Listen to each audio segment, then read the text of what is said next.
Hey everyone, Mike Settele here, and in this video, I'm going to take SAT Practice Test 11 in the Bluebook app for the first time. I've never seen these questions. This test was just released. It is February 4th, 2026, the day that this test came out, so I have no idea what I'm expecting.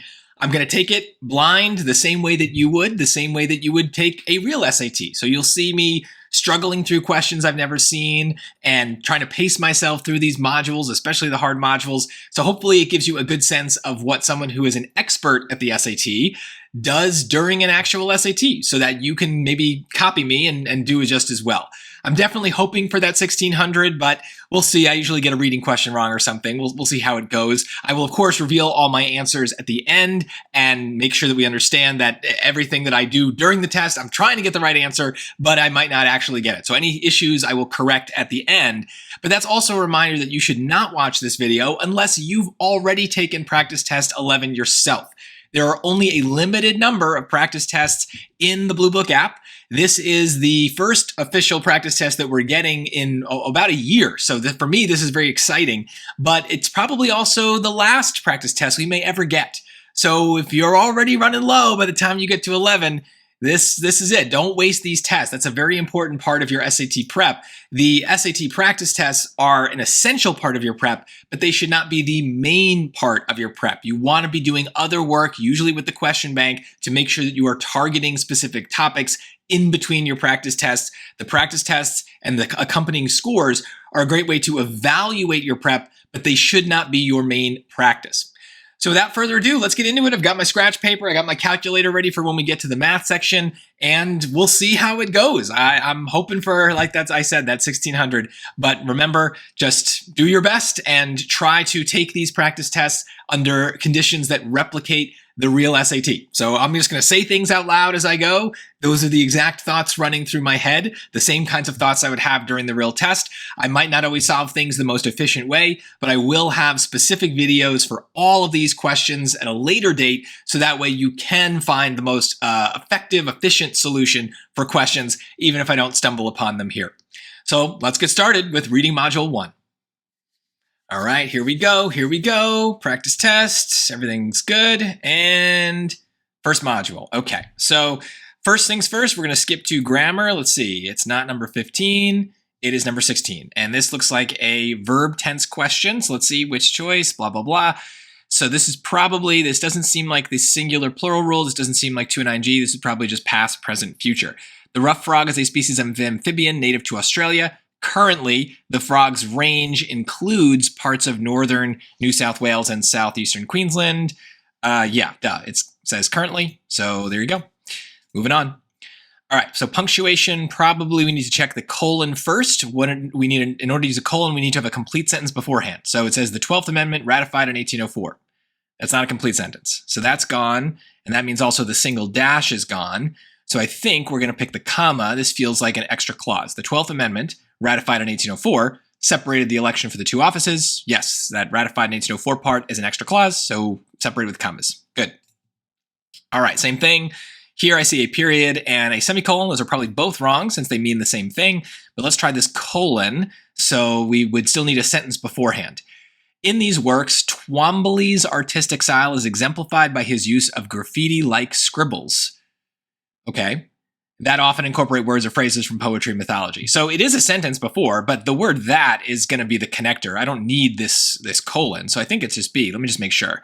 Twombly's artistic style is exemplified by his use of graffiti-like scribbles that often incorporate words or phrases from poetry and mythology. Yeah, that just seems like the normal way to do it. Seems good. Let's move on. All right, same thing. We got a bunch of punctuation marks we need to check first. I see this colon. They're loving this colon already. And I see a double dash maybe. So let's see what's going on. Let's see what this is all about. Walston's findings indicate that, assuming solar panel installers' cooperation, yeah, that would not be a sentence. So we can't do that, but I think this is going to be right. Walston's findings indicate that this practice has the potential to increase the number of native bees in crops near solar fields throughout the Midwest by up to 20%. Yeah, that seems right. Because we're interrupting the sentence with assuming solar panel installers' cooperation. Double dash is perfect for inserting these extra clauses, so that seems good. All right, conventions. Now this is long. These are long answer choices with lots of words moving around. So this is probably the modifiers rule. It does look like a modifier based on this intro clause, defined by a disorganized molecular structure. What is defined by a disorganized molecular structure? Ice 1H contains crystals, whereas amorphous ice, which lacks the thermal energy to form them, does not. That might work. Amorphous ice lacks the thermal energy to form the crystals in ice 1H. Okay, so defined by disorganized molecular structure. So one of these ice things, so it's definitely not C, the lack of thermal energy, right? The lack of thermal energy is not defined by a disorganized molecular structure. It's going to be one of these ices. It's probably this one because that's the odd one out. But let's see. I think this is a rare case where I need to read more about these ices. Most of the ice found on Earth is ice 1H, distinguished by a crystalline structure in which molecules form a hexagonal pattern. Amorphous ice, on the other hand, constitutes most of the ice in the ultra-frigid environment of outer space. Defined by a disorganized molecular structure, amorphous ice lacks the thermal energy, because it's cold, to form the crystals found in 1H. Yeah, so yes, it is B. This is weird. This is a very rare kind of modifier. So I'm going to bookmark it and come back. But I need to say what was defined by a disorganized molecular structure. Amorphous ice is going to be that because it doesn't have a pattern. That seems right. Okay. All right, transitions. Cool. Okay, so remember with these, I'm going to kind of simplify these words. By contrast, is a but word. Okay, so topographic maps show the elevation of landforms above sea level. Bathymetric maps show the elevation of landforms below the sea, providing valuable information to marine geophysicists like Claudia Flores, who studies seismic data. So that sounds like a contrast, right? Topographic maps show the elevation of landforms above sea level, but bathymetric maps show the elevation of landforms below the sea, right? Those are opposites, below and above. Oh, I'm teaching. I'm teaching as I'm talking. I shouldn't do that. So it's not in conclusion. It's not for example, and it's not afterward. There's no time. So yeah, it makes sense. Okay. Consequently is so, specifically is for example. So it's probably not A or C because those mean the same thing. But let's take a look. Al-Andalus, the historical region of the Iberian Peninsula that includes most of modern-day Spain, was ruled by various Arabic-speaking Muslim states between the 8th and 15th centuries. Many Arabic words, such as alacrán, meaning scorpion, made their way into the Spanish language. So consequently feels like, right, because that means so. So let's see. Al-Andalus, this region was ruled by various Arabic-speaking Muslim states between the 8th and 15th century, so many Arabic words made their way into the Spanish language. Yeah, that feels right, because if they ruled the place, it makes sense that their language would have merged. So yeah, and it's not an example. These are not examples of the fact that they rule. So yeah. Okay, these are so, okay, so I've seen this kind of thing before. This is a new kind of question. Let's bookmark this. I'm going to want to come back to this. This is very odd, but look at this. We got contrary to this phenomenon, undermining this explanation, drawing a similar conclusion, confirming this hypothesis. This is the first I've ever seen of this question on a released practice test or even in the question bank. It's just a very odd transition. So let's see. Long thought to be sessile, immobile, adult, whatever, barnacles that adhere to sea turtle shells have been observed to shift slightly in position over time. A phenomenon that has been attributed to the barnacles' passive displacement by water currents. Okay, so they shift. A research team found that these things moved toward the heads of their sea turtle hosts, and thus against the prevailing flow of water. So against the flow.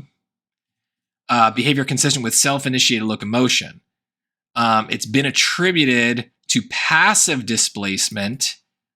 So this feels like a but, right? They're shifting based on the current, but they're actually doing it themselves. It's self-initiated. They're doing it themselves. So this feels like a but. Let's see. Contrary to this phenomenon, no, that doesn't make sense. It's not contrary to the phenomenon. It's the same phenomenon. Undermining this explanation feels better. We're undermining the explanation. We're contrasting with it that it's not passive, it's self-initiated. So I like that. It's not similar, so no. It's not confirming, it's different. So this is really a different kind of question, but still behaves the same way. We've got buts, we've got ands and similar things. And so there, just think of it that way, the dumb summary. And then adjust as necessary. But A, that's the trap. They want you to pick that. Move on. All right, so these ones, we just accomplished the goal. The student wants to indicate how long John Cage's musical piece will last. So John Cage is the composer of the musical piece, whatever, doesn't say how long. This thing is a musical piece currently being played at this place, doesn't say how long. Lasting 639 years, John Cage's musical piece will be the longest continuous musical performance in history. That says how long. An organ in St. Burchardi Church began playing a musical piece by avant-garde composer John Cage. So yeah, it's the only one that says how long. It says the same amount in here, so seems good. The student wants to present the methods used in the 2020 study. Which choice most effectively uses relevant information? Okay, so methods is like, how did they conduct this study? By recording how many nest boxes each duck visited, the researchers discovered that only a relatively small percentage of the ducks visited 10 or more nest boxes. So maybe this is a method. This doesn't feel very good, and this feels more like a finding. After tracking how many nest boxes the 138 wood ducks visited, the researchers found that the younger ducks tended to visit more nest boxes than the older ducks. Again, this sounds like a finding. The researchers tagged 138 female wood ducks with radio frequency ID trackers and recorded how many nest boxes each duck visited during the nesting season. That sounds like a method, right? That sounds like what they're saying what they're doing, right? They tagged them and then tracked them and recorded them. Yeah. The researchers investigated each nesting site for signs that it had been visited by female wood ducks. I mean, it sounds kind of methody. I like C best, but let's just make sure. In the 2020 study, they investigated. The researchers placed nest boxes throughout the survey area and tagged 138 female wood ducks with radio frequency ID trackers. So that's true. And these trackers recorded how many nest boxes each duck visited. Yeah. And is this during the nesting season? Yeah. Yeah, so it's presenting the method. I like this best. This one's a little harder than usual, but I like C. Student wants to make and support. Support being the key word. A claim about Iberian orca behavior. Okay, so we got to support it. So the recent destructive behavior of Iberian orcas may be the result of understimulation, given that orcas' interactions with marine vessels have increased as the orcas have spent less time hunting. So they're claiming, right? They have to make a claim. So they're claiming that they're destructive, and they're supporting that claim by saying that it's increased as they've, or they're saying it's under stimulation. That's the claim. And they're saying that's because they're not hunting and they need something to do. Okay, maybe. As supported by the workshop's analysis of 637 encounters between vessels and Iberian orcas, tasked as a harmless and effective good. This is not making a claim, nor is it supporting a claim. In 2024, Spain and Portugal sponsored a workshop that addressed incidents where pods of Iberian orcas were ramming, nudging, or biting the rudders of vessels. But support a claim, nothing. Tuna populations have increased by approximately 99% of the Iberian Peninsula due to changes in the hunting behavior of Iberian orcas. That feels like some sort of support, but you haven't made a claim about anything. So this feels right.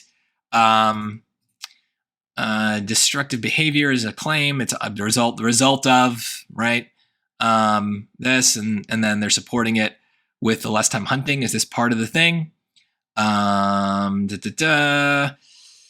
Studies suggest researchers believe this shift has increased the number. Okay, have reduced the time they spent hunting. Between reading and understimulated, has increased the number of interactions. Reduced the time. Increased. Yeah, I mean, that seems best. I'll mark it. I'd come back if I have time. I'm going to have time. It's the first module. The student wants to explain the sculpture's specific historical context. Okay, so what does it say? According to art historian whatever, Forever Free, which depicts a male figure and a female figure gazing upward as a celebration of liberty, yet where's the historical context? The base of Edmonia Lewis's 1867 marble sculpture is inscribed with a historically significant phrase, Forever Free. That's not great. What's the context, though? Just because it's a historically significant phrase, why is it significant? You didn't say. Completed in 1867, Lewis's sculpture Forever Free commemorates the Emancipation Proclamation, which had been issued 4 years previously. Okay, that seems to put it in context. Forever Free is a marble sculpture by Monia Lewis, an African-American Mississauga Ojibwa sculptor who lived from 1844 to 1907. That's just a bunch of years. You're not telling me anything. So I think it's this one. Commemorates the Emancipation Proclamation. Yeah, that seems right. Explain the historical significance. It's significant because it's commemorating the Emancipation Proclamation. Yeah. I don't think B gets that. You need to say it. So that took me a little over 10 minutes to get through those questions, right? Because it starts at 32. So I'm a little bit behind schedule, but let's keep going. So we got to go to 1. Okay. Vocab. So we're looking for any strong words here. Since the Hubble Space Telescope was launched into space in 1990, astronauts have needed to complete regular missions to repair the telescope and keep it working smoothly. Researchers hope that robots will soon be able to make these repairs. Employing robots, I like that word, instead of humans to make repairs will be helpful, as blank astronauts to maintain the telescope can be expensive. So that is sending astronauts to maintain the telescope. Straightening, forgetting about, relying on. Yeah, relying on astronauts to maintain the telescope can be expensive. Yep, done. Although the government and the Soviet Union attempted to, so we got a contrast. Georgia Whatever's Faithful Ruslan, copies of the book circulated in secret among readers in several parts of the country. So although the government attempted to hide this novel, replicate, critique, import, suppress, put it down. Yes. Okay. In a 2022 study, this person attempted to resolve a long-standing paradox. Okay, that's strong. Although water is critical to most reactions that enable life during the earliest stages of Earth's history, when most of the planet's surface was covered by oceans, the presence of water likely blanked the formation of proteins and other biomolecules that are found in all living organisms. So although water is critical, when it was the presence of water likely hurt is what I want to say, right? There's a contrast. Although it's critical, it's important. The contrast suggests that it's harmful. The presence of water likely hampered, held back. Yes. Reflected, no. Imitated, no. Exploited just means used. So no, it's definitely hampered, held back. Yeah. Okay. More of these. Casual description of this mural can make the work seem blank. So casual. A painting that is housed in a coffee shop and that depicts 3 women drinking coffee may not sound particularly ambitious. So it's not ambitious. Okay. But in fact, so it's a contrast, but the work is complex. Dynamic meditation on gender and the legacy of colonialism that demands serious attention. Okay, so a casual description can make the work seem, I don't know, unserious, not serious, or not complex. Yeah, it's actually serious. That's what they're saying. So it's not serious. Unassuming. Yeah, that means uninteresting, unimportant. Shrewd means clever. No. Incongruous. Incongruous to what? Incongruous means not similar. So no, it doesn't make any sense. Pretentious. Being in a coffee shop makes it pretentious, maybe, but I don't think that's what they're going for, right? They want something that means it's not complex, it's not serious, so it's unassuming. It's just you don't make assumptions about it, I guess. All right, passages, cool. We got plenty of time, I hope. Maybe not. All right, hustle. Overall structure. Following the eradication of the gray wolf in Yellowstone National Park in 1926, the population of elk, a primary prey of the gray wolf, exceeded a healthy size for the park's ecosystem. Elk overpopulation led to overgrazing of areas that a multitude of other animals relied on for food and shelter. So overpopulation, overgrazing. Scientists began to see how essential the gray wolf was to the Yellowstone food chain. Ecological restoration strategies were employed to reintroduce the gray wolf to the park in 1996. The rebound effect in the park's natural ecosystem was noticed almost immediately. So it worked. So the wolves matter. It's kind of what they're going for. So overall structure, it summarizes a problem that developed in Yellowstone National Park in the 1920s and then offers potential solutions. Well, it only talks about one solution, so is it multiple solutions? I don't think so. It mentions the elimination of the gray wolf from Yellowstone National Park and explains why the wolf was eventually restored. Yeah, right, it was eradicated. Okay. Presents a claim about the health of the Yellowstone National Park gray wolf population and gives specific examples to support that claim. I don't think it's specific examples. It's just one example of how they reintroduced it. It explains why Yellowstone National Park allowed the eradication of the wolf and then discusses the consequences of reintroducing it. Well, okay, why? Why did they allow the eradication? It just says that they eradicated it. It does not say why they did it. So no. So where was I? I think it's B. Mentions the elimination of the gray wolf from Yellowstone National Park and then explains why the wolf was eventually restored to the park. Yeah, they restored it to fix the food chain. Okay, moving on. Function of the underlined portion of the text as a whole. Okay. Curious about how people visually perceive objects in their dreams, Stephen LaBerge and team recruited lucid dreamers, people aware that they're dreaming as it's happening. For a research study, these participants were reliably able to signal when they had entered a dream state. The team then observed participants' eye movements as they slept. The smoothness with which participants' eyes tracked objects in their dreams closely matched how sighted people who are awake visually track objects around them. So there's a matching, suggesting to the team that the brain perceives dream objects as the product of something other than pure imagination. Okay. To offer key evidence that undermines LaBerge and team's initial hypothesis. What's their hypothesis? There's no hypothesis. They're just trying to figure out how they perceive objects. There's no hypothesis. So no. To show the unexpected result that led them to change the focus. No, they're not changing the focus. It's not unexpected. To illustrate an important real-world implication. I don't think it. Is it really a real-world implication? I don't think so. To identify a comparable circumstance that helps justify their conclusion. Right. The eyes move in the same way. It matches. Comparable. There you go. Done. Okay. I'm actually going to skip this. I'm worried about time, weirdly enough.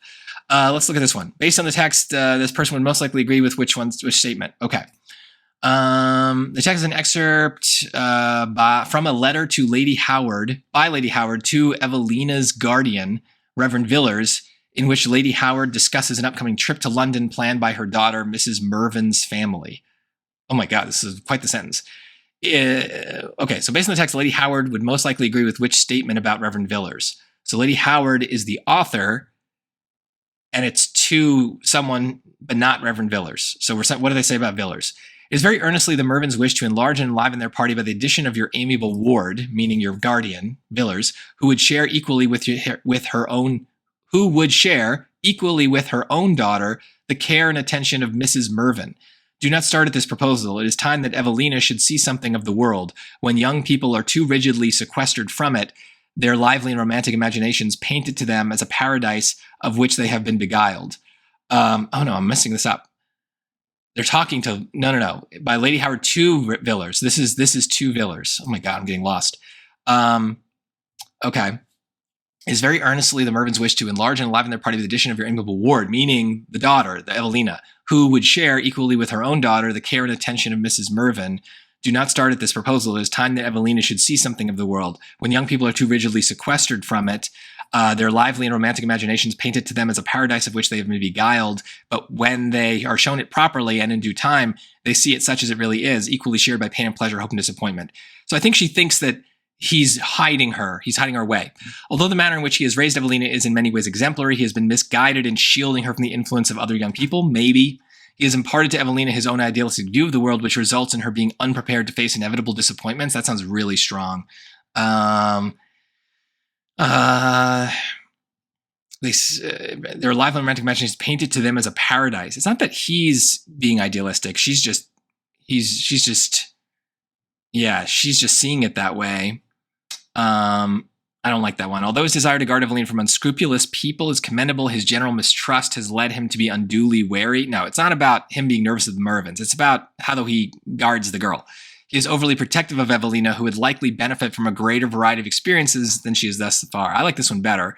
Although the manner in which he has raised Evelina is in many ways exemplary. How do we know that? It doesn't say anywhere that she thinks he's done a good job. It just says, hey, I want this girl, Evelina, to meet with these other people. And it's kind of a subtext that maybe she's sequestered. So exemplary is really strong. He is overly protective. That's also kind of strong. Who would likely benefit. Yeah, I do think he'd benefit from greater by experiences. This is tough. We got to keep moving. I feel really time crunched here, but this looks like an easy one. Few animals are known to spit. Among them are humans, cobras, and camels. But in January 2022, at a nature preserve in southern England, bird watcher Claire Jacobs observed a gray seal spitting a jet of water at a white-tailed eagle flying overhead. Seals had never been seen spitting before. Biologist Sean Twiss, who studies gray seals, believes that the seal may have been attempting to scare the eagle away from a food source, or the seal may have just been playing. The main topic is not bird watching. It is a previously unseen behavior. How white-tailed eagles defend their territory? No. Difference between great seals and no. Okay, that's an easy one. Thank God. Okay, this also looks easy. Which describes the data supports the researcher's conclusion. Researchers K whatever asked 401 school children in the United Kingdom to draw and label local wildlife. The researchers suggest the children may be more aware of mammals than of other animals in their environment. So they drew more mammals. Okay. So the conclusion, there are about as many drawings as an example of an insect. No, it's about mammals, right? They're more aware of mammals. The fewest number of drawings contain, no. More of the drawings had an example of an insect, no. It's not true. More of the drawings had an example of a mammal than either, yeah, that's fine. Done. Okay, I love these questions too. These are easy. In the poem, the speaker indicates the stories Aunt Sue tells are based on Aunt Sue's personal experiences. So where does it talk about her personal experiences? Dark shadows cross and recross Aunt Sue's stories?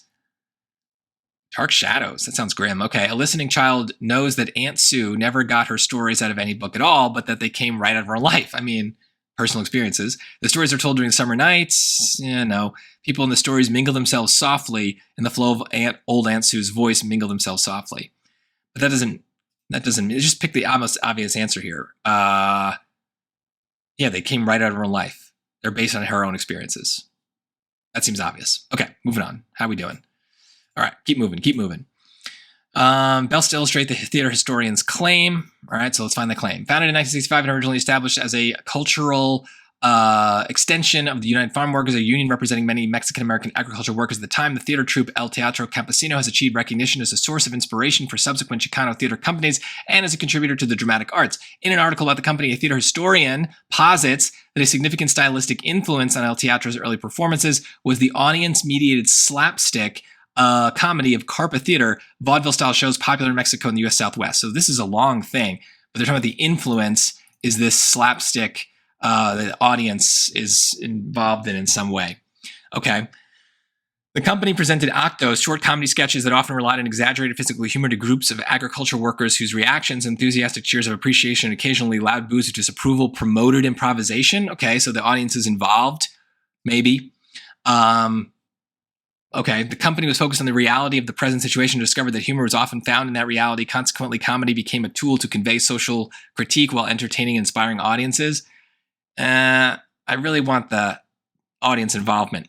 The company relied heavily on satire, humor, and references to contemporary popular culture, as well as a make-do aesthetic, often referred to as whatever, that reflected not only the troupe's limited financial resources. No, this isn't about the audience. The members of the company, in which addition consisted largely of non-professional actors, traveled in farm fields where they, with minimal props and costumes, performed comedy in the form of brief humor. I think they need the audience stuff. The audience's reaction is promoting it. So audience-mediated slapstick, yeah, we got it. It's got to be the audience involved. Man, I'm feeling really tight on time. Uses data from the table to complete the text. The domestic sheep's wild ancestors, the mouflon is coarse outer coat and an inner coat of wool fiber that is finer in diameter and therefore much softer. In some domestic breeds, such as this thing, the outer fiber is only marginally coarser than the inner, and the wool is soft overall. Thus, merino wool is ideal for delicate garments worn against the skin. Meanwhile, the Navajo chur has been selected to retain the marked distinction between outer and inner fiber that the merino has lost. Being coarser than merino wool overall, Navajo churro wool is a more durable yarn, which these weavers use in their celebrated rugs. Yet, oh my God, a comparison of the fiber characters of all three sheep reveals that diameter, compared to the fiber characteristics, diameter of outer coat fibers, diameter of inner coat fibers, maybe it's that these are more similar. The selection process that enabled the Navajo chur to retain somewhat coarse outer fiber also resulted in every fiber that at its softest is softer than either the mouflon or the merino. Oh my God. The Navajo churro more closely resembles its ancestor, the mouflon, in the uniform softness of its inner fiber. Oh my God. I gotta skip this. Oh my God, where's my time going? Oh, here, I think this is easy. Researchers, whatever, looked at the relationship between street lighting in a city and people's willingness to ride a bicycle. The results suggest that poor street lighting can deter new or inexperienced cyclists from riding in a city, but has little effect on experienced cyclists. Therefore, increasing the number of streetlights in a city could potentially increase the number of inexperienced. Decrease the number of new or inexperienced cyclists? No. Increase the number of experienced? No. Decrease the number of experienced? No. Increase the number of new or inexperienced? Yes. Oh my God. 15. Audi, Turvo, and team studied the effect of human-caused noise on narwhals, Arctic marine mammals that are sensitive to acoustic changes in their environment, hypothesizing that elevated sound levels affect foraging among narwhals. Okay, I got to use my scratch here. So increased sound means affect the foraging. So something about the foraging. I don't know what, though. TiVo's team compared narwhal diving behaviors in natural sound conditions with those in two human-caused sound exposure conditions, ship sounds and ship sounds coupled with sonic pulses. Both exposure conditions resulted in significant decreases in the number and target of depth of deep dives. Oh my God, that's hard to say. So less foraging, so less deep, associated with foraging relative to natural conditions. However, there's always a however. Most important word in any passage is but. Differences between diving behaviors in the two exposure types were negligible, finding that could be attributed to the fact that differences between the two exposure types were negligible. I don't know, that it's sound to sound. I don't know. The two exposure conditions are these. Sonic pulses can be heard at significantly greater ocean depths than ship sounds can. Who cares? I think it's just, if there's negligible difference, it's saying that the exposure doesn't matter. So the sound type doesn't matter. So this is saying that it does matter. Ship sounds contribute so much to the overall sound level that the addition of sonic pulses has little effect on the, okay, maybe. Narwhals forage at the shallower depths in the presence of ship sounds alone, than in the presence of ship sounds coupled. No, they're saying it doesn't matter. This is saying it does matter. Narwhals aren't as sensitive to human-caused sounds as the research. No, it's this. Oh my God, where's my time? All right, let's do 7. Ugh, these are tough. Critics mentioned text 2 most likely responding to the underground claim in text 1. Okay. Public art is commonly displayed in spaces intended for purposes other than meaningful aesthetic engagement. Some critics of public art therefore note that norm-defying pieces that aren't effectively integrated within their surroundings in a manner that primes passerbys to appreciate the piece's merits, as often the case, tend to be regarded more unfavorably than similarly provocative art encountered in museums. So norm-defying pieces that aren't integrated. Oh, why can't I? Oh, gosh.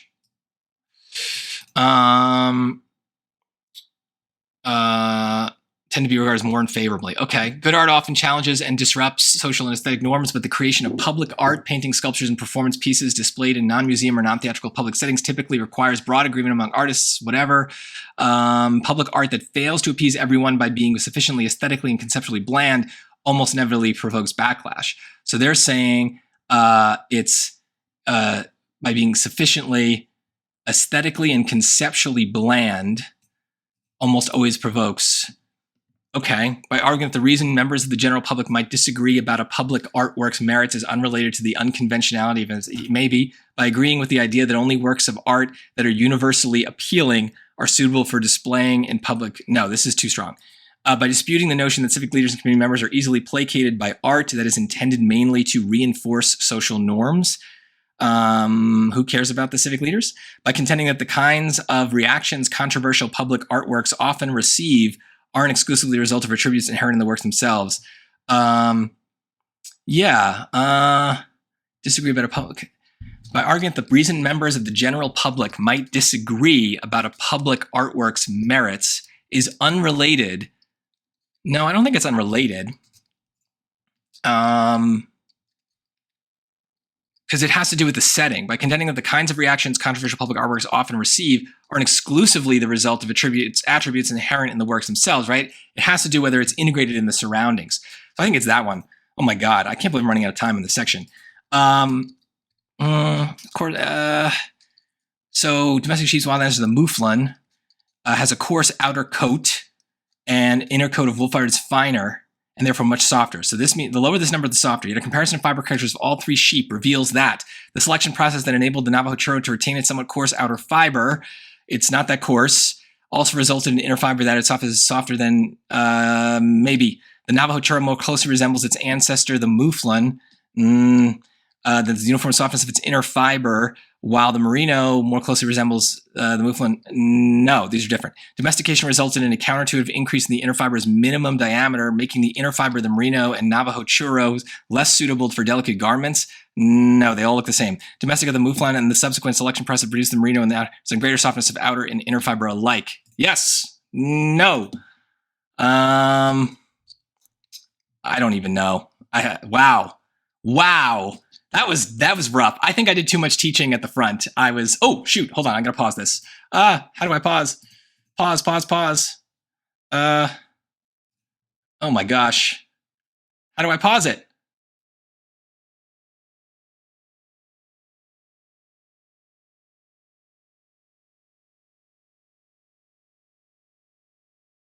All right, so we're going right in. Wow, I just lost a minute. I was not expecting that. Okay. Well, here we go. Let's go on the first grammar. There it is. Established 1936 by African-American novelist Richard Wright. The South Side Writers Group. Okay, Chicago writers in the South Side Writers Group. No. Writers shared ideas. No. Chicago is where? No. Established. This is it. Valuable forum. It would become, yeah. Okay, good. Which choice completes the text that conforms to conventions of standard English? The musical scores of Japanese composer, whatever, are famous. Okay, wait. This looks like another modifier. Laden with emojis and seemingly meaningless words and driven largely by Sawano's personal feeling and mood. So what is laden with emojis? The listener is not laden with emojis. The titles could be. Each piece could be. The listener's approach is not. The musical scores of the Japanese composer are famous for their mysterious titles. Laden with the... Yeah, the titles are laden with emojis. Oh my gosh. Okay, singular. This is plural. It's probably this one. This is a weird 3 versus 1. Where's the start of the sentence? Barada's pieces, utilizing elements as disparate as plant-dyed fabrics, wire crab traps with stone, and cotton balls dangling above a fan. That's all extra. Explore the ways humans attempt to organize in regular nature. Yeah, it's that. Singular, plural. So it's probably this one. Tracy Fullerton's Walden, a game, an unlikely fusion of the writings of 19th century transcendentalist Henry David Thoreau with today's open world video games. Oh my God. Tracy Fullerton's Walden, a game, an unlikely fusion of writings of today's 19th century with today's open world video games, invites players. Oh my God. A game. What is going on? Tracy Fullerton's Walden, a game, an unlikely fusion of the writings of 19th century today's open world video games, invites players to explore a digital version of Walden Pond. What is this? Oh, Walden a game is the name of the freaking thing. Are you kidding me? Walden a game invites. Oh my God. That is a mean thing. I was really like just having a brain fart there. Okay. It's probably this one because of the appositives rule. Fortunately, chemistry professor whatever and his colleagues at Temple University. Yeah, it's that. Okay, so this is probably verb 10. This seems like a 2 and 9G. Instead of sleeping on soft pillows, ancient Egyptians slept on hard elevated headresses. Their design prioritizing airflow, protection from insects, and hairstyle maintenance over comfort. Yeah, because this is my sentence right here. And so this is an extra clause. Oh my God, I didn't even have a second to breathe in between those sections. Okay, this is searching words. So these are plural. This is different tenses. Ugh. If an animal can recognize itself in a reflective surface, the mirror test is considered to have self-awareness. In a recent study, scientists searched for evidence of self-awareness in snakes, species that rely primarily on olfactory rather than visual processing, adapted the test to foreground smell, modifying the scent trails of north... What? This is a 2 and IG question again. In a recent study, scientists searching for evidence of self-awareness in snakes, species that rely primarily on olfactory rather than visual processing, adapted the test to foreground smell, modifying the scent trails of North American eastern garter snakes and African ball pythons. Yeah, you guys are going to have to watch when I do the videos on these because I can't explain these without running out of time. Okay, all right, this is a transition, so good. This is a but, this is a for example, this is a so, this is an and. Okay. In astrophysics, a ring of debris orbiting a larger object within the object's Roche limit is expected to persist as a ring, whereas a ring of debris orbiting outside this limit would likely accrete into satellite, a moon. These people detected a dense ring of material orbiting the trans-Neptunian object, whatever, at a distance of 2,500 miles, well outside the calculated Roche limit of 11 miles that has remained intact. Okay, so it's outside, so this feels like a contrast, right? It's well outside, and we would think it would be a satellite. So a ring of debris outside this thing would accrete into a satellite, but these people detected a dense ring well outside that has remained intact. Yeah, So they would expect it to form a satellite, but it didn't. Oof. Okay, so this is a so, this is a time thing, this is an and, this is a but. Okay. Many historical accounts in the 1930s focus on the widespread movement of people from Dust Bowl ravaged Great Plains states to faraway California. Okay. However, a 2016 study of 1940 census data complicates this popular narrative. Researchers determined migrants in states hardest hit by prolonged droughts and dust storms merely relocated within the region. So, complicates this popular narrative. It's not additionally. It's not for this reason, because they didn't relocate because of the complication. More often, many historical accounts, however, complicates this, and more often, migrants in states hardest hit by these droughts really relocated. I think it's that, yeah. God, specify the order in which specify the order. We're given the authority to regulate airline safety in the U.S. Oh my God, I know I'm going to have to go here. All right. The CIA had the authority to regulate safety of U.S. airlines from 1938 until 1958, at which point authority was transferred to the U.S. Commerce Department. Okay, so I got to look at this. That's 38 to 58. And then it was transferred to the U.S. Commerce Department. No, that was first, so that's wrong. The FAA, CAA, and U.S. Commerce all had the authority, but I need the time. FAA regulated airline safety since it was established by the U.S. Congress in 1958. Yeah, but you got to give me the other ones too. The authority to regulate use of airline safety transferred from the U.S. Commerce Department to the CAA in 1938. Yep. And then from CAA to FAA in 1958. Yeah. Okay. Did I just skip one? No. A difference between the meters of the two poems. The poem Winston is written in Old English, but this is written in Sanskrit. Is that the meter? I don't think so. Alliterative meter is a pattern of repeated sounds, but quantitative meter is a rhythmic structure or pattern of accents. Yeah, but is that comparing the two poems? I don't think so. The Sanskrit poem, whatever, uses a quantitative meter, while the meter of the Old English poem uses a pattern of long and short syllables. That seems better. The lines of the poem use a pattern of long and short syllables, whereas Winston's lines use a pattern of repeated sounds. Ugh, I got to go to the thing again. The Old English poem Winston uses alliterative. So alliterative is repeated. So long and short syllables. No, that's the other one. The lines of the poem use a pattern of long and short syllables, uses a pattern of repeated. Repeated is alliterative, and this thing is quantitative. That's the long and short. Yeah. That's the one. There's a trap. The student wants to place the 1821 Declaration of Independence in the context of Val's changing political beliefs. So, changing political beliefs. Okay. Colonel Riego revolt was the inspiration that Val, a longstanding opponent of Central American independence, needed to change his political beliefs. Maybe. Long an opponent of Central American independence, Val changed his mind after an 1820 revolt and wrote the 1821 Declaration. Okay. A change in Val's political beliefs that occurred when the Spanish king repealed the 1812 Constitution led to Val writing the writing of Central America's Declaration of Independence may not have happened were it not for. Okay, it's not D. The company declaration. Okay, leaders of this proclaimed independence. The company declaration of independence was written by Honduran scholar and politician. Okay, the 1812 Spanish Constitution provided some degree of independence, but it was repealed.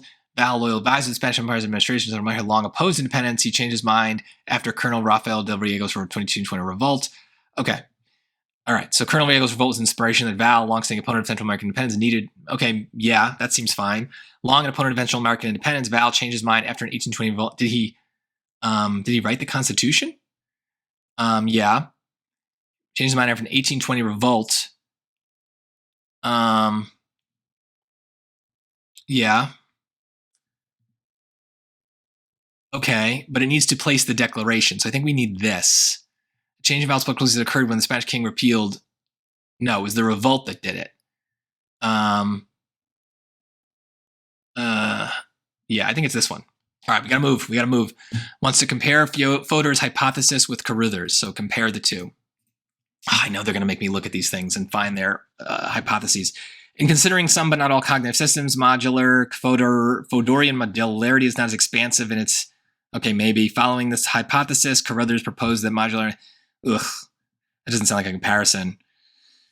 I'll just leave it. I don't know what's going on. The hypothesis of Fodor and others differ in whether they consider low-level cognitive systems, such as perception of language, modular. Maybe, but this seems too on the nose. In 2003, Carruthers proposed the massive modularity hypothesis, disagreeing with Fodor's earlier hypothesis the mind is composed of innate neural structures. As expected, I need to go here. Fodor hypothesis that low-level cognitive systems are modular.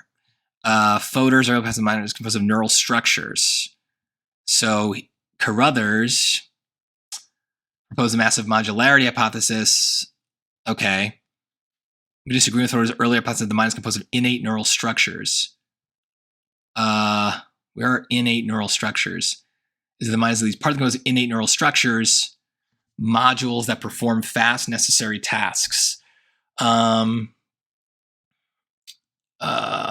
Okay. So yeah, maybe. The hypothesis of Fodor and Carruthers is different whether they consider low-level cognitive systems such as perception and language modular. They both seem modular. Differ whether they consider low-level cognitive systems. This is expanding it to include all cognitive systems. Fodor is saying high-level systems are not modular. Yeah? This needs to say them both. In considering some but not all kinds of Fodor is not as expansive. Yeah, but you got to talk about Carruthers. The hypotheses differ in whether they consider low-level cognitive systems such as perception and language.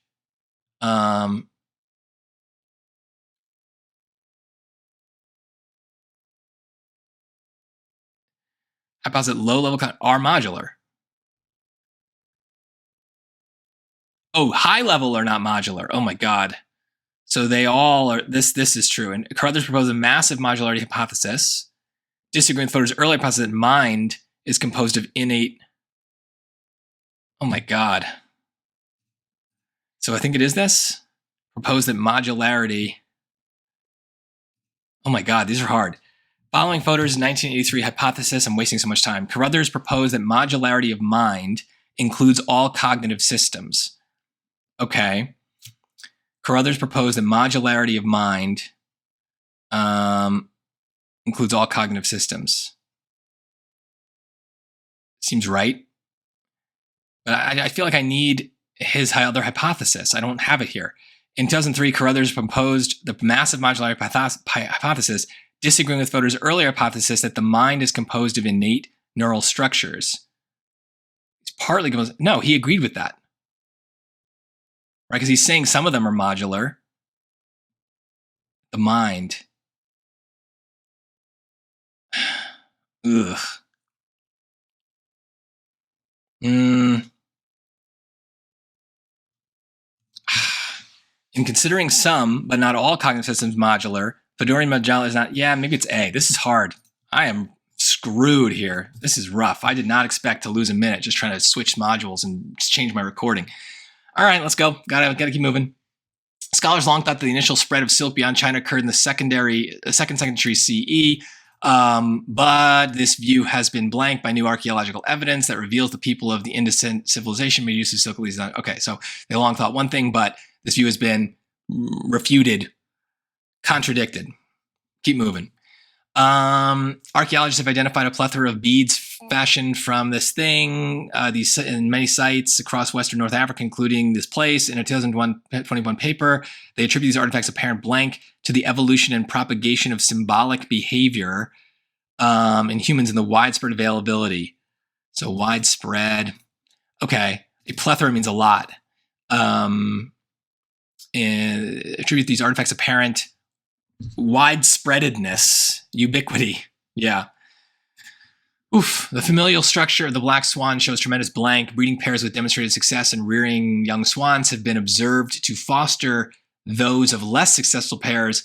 And while rearing by female-male pairs is most common, male-male pairs sometimes rear these things too, achieving a significantly higher rate of survival to adulthood than female. Okay. Shows tremendous complexity, cohesion, elasticity, affection, reciprocity. I think elasticity means it's flexible. To fostering others. Yeah, that seems good. I don't love that one. Manifest. And having cleared the ramparts, I had to confess the sky was clearing prior to its winding on the other shroud night. Yes, the great cloud was raveling, discovering here and there a pale and dying sky, and the sun already down was manifest, was revealed, shown in the livid tongues of fire darting towards the zenith, falling and darting again, ever more pale and languid and doomed no sooner lit to be extinguished, was perceptible. I like that. Situated. Ugh, I like that too. It's not dwindling. It was realized. I don't like that one. Yes, the great cloud was raveling, discovering here and there a pale and dying sky, and the sun, already down, was manifest in the living tongues. It was perceptible. Yeah. It means the sun, the fact we can see the sun is the fire is perceptible. I like that better, but this is tough too. All right, main purpose. All right. This is so hard. Okay, 10 questions. All right, a minute and a half for each. Adam is meeting his great Uncle Richard at a port. The meeting so auspiciously begun proceeded well. Adam, seeing the old man was interested in the novelty of the ship, suggested that he should stay the night on board and that he would himself be ready to start at any hour and go anywhere that the other suggested. This affectionate willingness to fall in with his own plans quite won the old man's heart. He warmly accepted the invitation, and at once they became not only on terms of affectionate relationship, but almost like old friends. Okay. Yeah, it seems like it's good. It states the reasons why Adam and his great uncle Richard decided to sleep on the ship rather than finding lodging on land. So why are they sleeping on the ship? Interested in the novelty. So why are they sleeping on the ship? Because he likes it. Maybe. It showcases Adam's flexibility and consideration strengthen his relationship. Maybe. Because, yeah, he doesn't care. Describes why Adam and his great uncle Richard are excited for their upcoming journey. So why are they excited? No, they just want to, this affectionate willingness to fall in with his own plans, right? This is being flexible. He warmly accepted the invitation at once that became not only in terms of affection relationship, but almost like old friends. Yeah, that's it. It contrasts great Uncle Richard's wary first impressions. No, he's not wary. I think it's B. Move on. Function the underlined portion.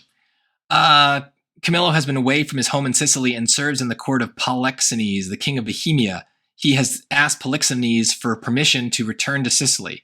I pray thee, good Camillo, be no more importunate. I can't say the word. 'Tis a sickness denying thee anything, a death to grant this. So he doesn't want to give him in. It is 15 years since I saw my country. Though I have for the most part been erred abroad, I desire to lay my bones there. Besides, the penitent king my master hath sent for me, to whose feeling sorrows I might be some allay, or I presume to think so, which is another spur to my departure. So he's going to allay someone's sorrows. He wants to be, the master asked for him and he wants to help him. It establishes Camillo's hope that Polixenes will be comforted knowing that Camillo isn't departing his own discretion. Maybe. I don't love that. It suggests that Camillo feels compelled to persuade Polixenes that Camillo's decision to leave the court is justified. Maybe. It conveys Camillo's recognition that one benefit his presence may afford the king of Sicily is merely speculative.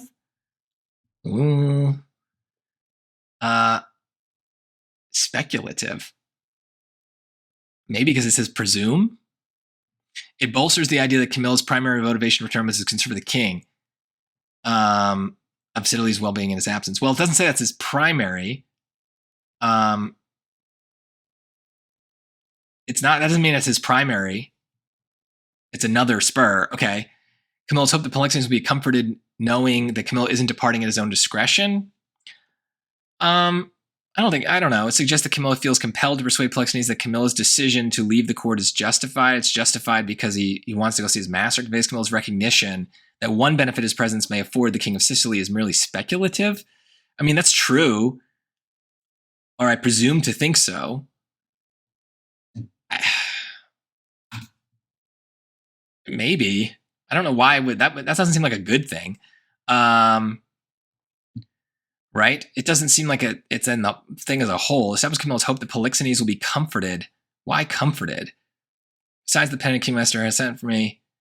It doesn't. I don't see comforted here. It suggests that Camillo feels compelled to persuade Polixenes that Camillo's decision to leave the court is justified. Compelled. I don't know. I like C maybe. That one benefit is present may afford. The king says merely speculative, right? I presume to think so. I mean, I just go with the simplest thing. It says it. All right, skip this. Oh my God, I can't believe there's two of those. These old passages. Can I get you something here? Main idea. Studies of ocean wave breaking have predominantly focused on traveling waves, those propagating along the horizontal plane. So Mark McAllister et al. Utilized a circular wave tank to produce and study spike waves, axisymmetric standing waves that can erupt vertically when traveling waves propagating in opposite directions intersect. Traveling waves break when wave steepness, height to length, has a critical threshold. Breaking thus constrains wave height. McAllister et al. Found that spike waves can exceed that constraint as other factors than just steepness mediate spike wave breaking. So they found something. Okay. Previous studies suggest the steepness mediates breaking in traveling waves, but the study, McAllister et al. Shows that jet stability and cavity shape may also influence breaking in such waves. Traveling waves. Traveling waves are the main one, but now we're talking spike waves, right? Traveling waves break when steepness has a critical threshold, breaking thus constrains wave height, but spike waves can exceed that constraint. So previous studies suggest that steepness mediates breaking in traveling waves, but the study of these people shows that jet may also, no, it's not about those waves, but the spike waves. The process of breaking limits the height of traveling waves, but the study by McAllister et al. Suggests that spike waves can exceed those limits in their height to length reaches a critical threshold. Maybe. These people suggest that spike waves can form when traveling waves propagating in opposite directions intersect, and that spike waves tend to be higher than traveling waves. It doesn't say they tend to be higher. It just says they could be higher. Yeah, I don't like that. I don't think they tend to be higher. The study by these people suggests that when traveling waves intersect in specific ways, the resulting wave may be higher than would be expected based on the properties of traveling waves. Traveling waves intersect, no, because it's still about spike waves. Yeah, this is about the spike versus the traveling. If the height to weight length ratio reaches a critical threshold, is that true? Breaking thus can exceed as other factors of steepness. I don't like this part. So you said spike waves can exceed those limits if their height to length reaches a critical. I don't. This part isn't true.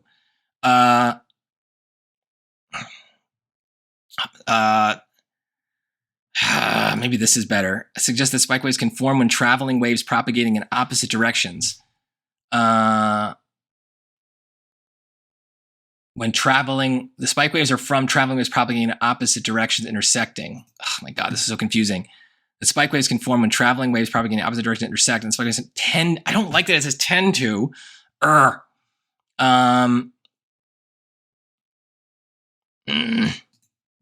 Studies suggest that when traveling waves intersect in specific ways, the resulting wave may be higher.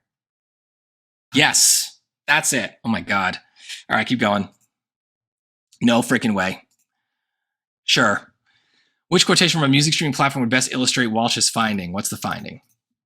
Many music streaming services also function as social media platforms by giving users the option to follow friends and share curated playlists or information about their listening history. These platforms allow people to convey their music preferences and listening activities directly to their social networks. In a 2023 study, researcher Michael James Walsh interviewed frequent users of a popular music streaming platform to investigate how its social media dimensions shape their listening habits.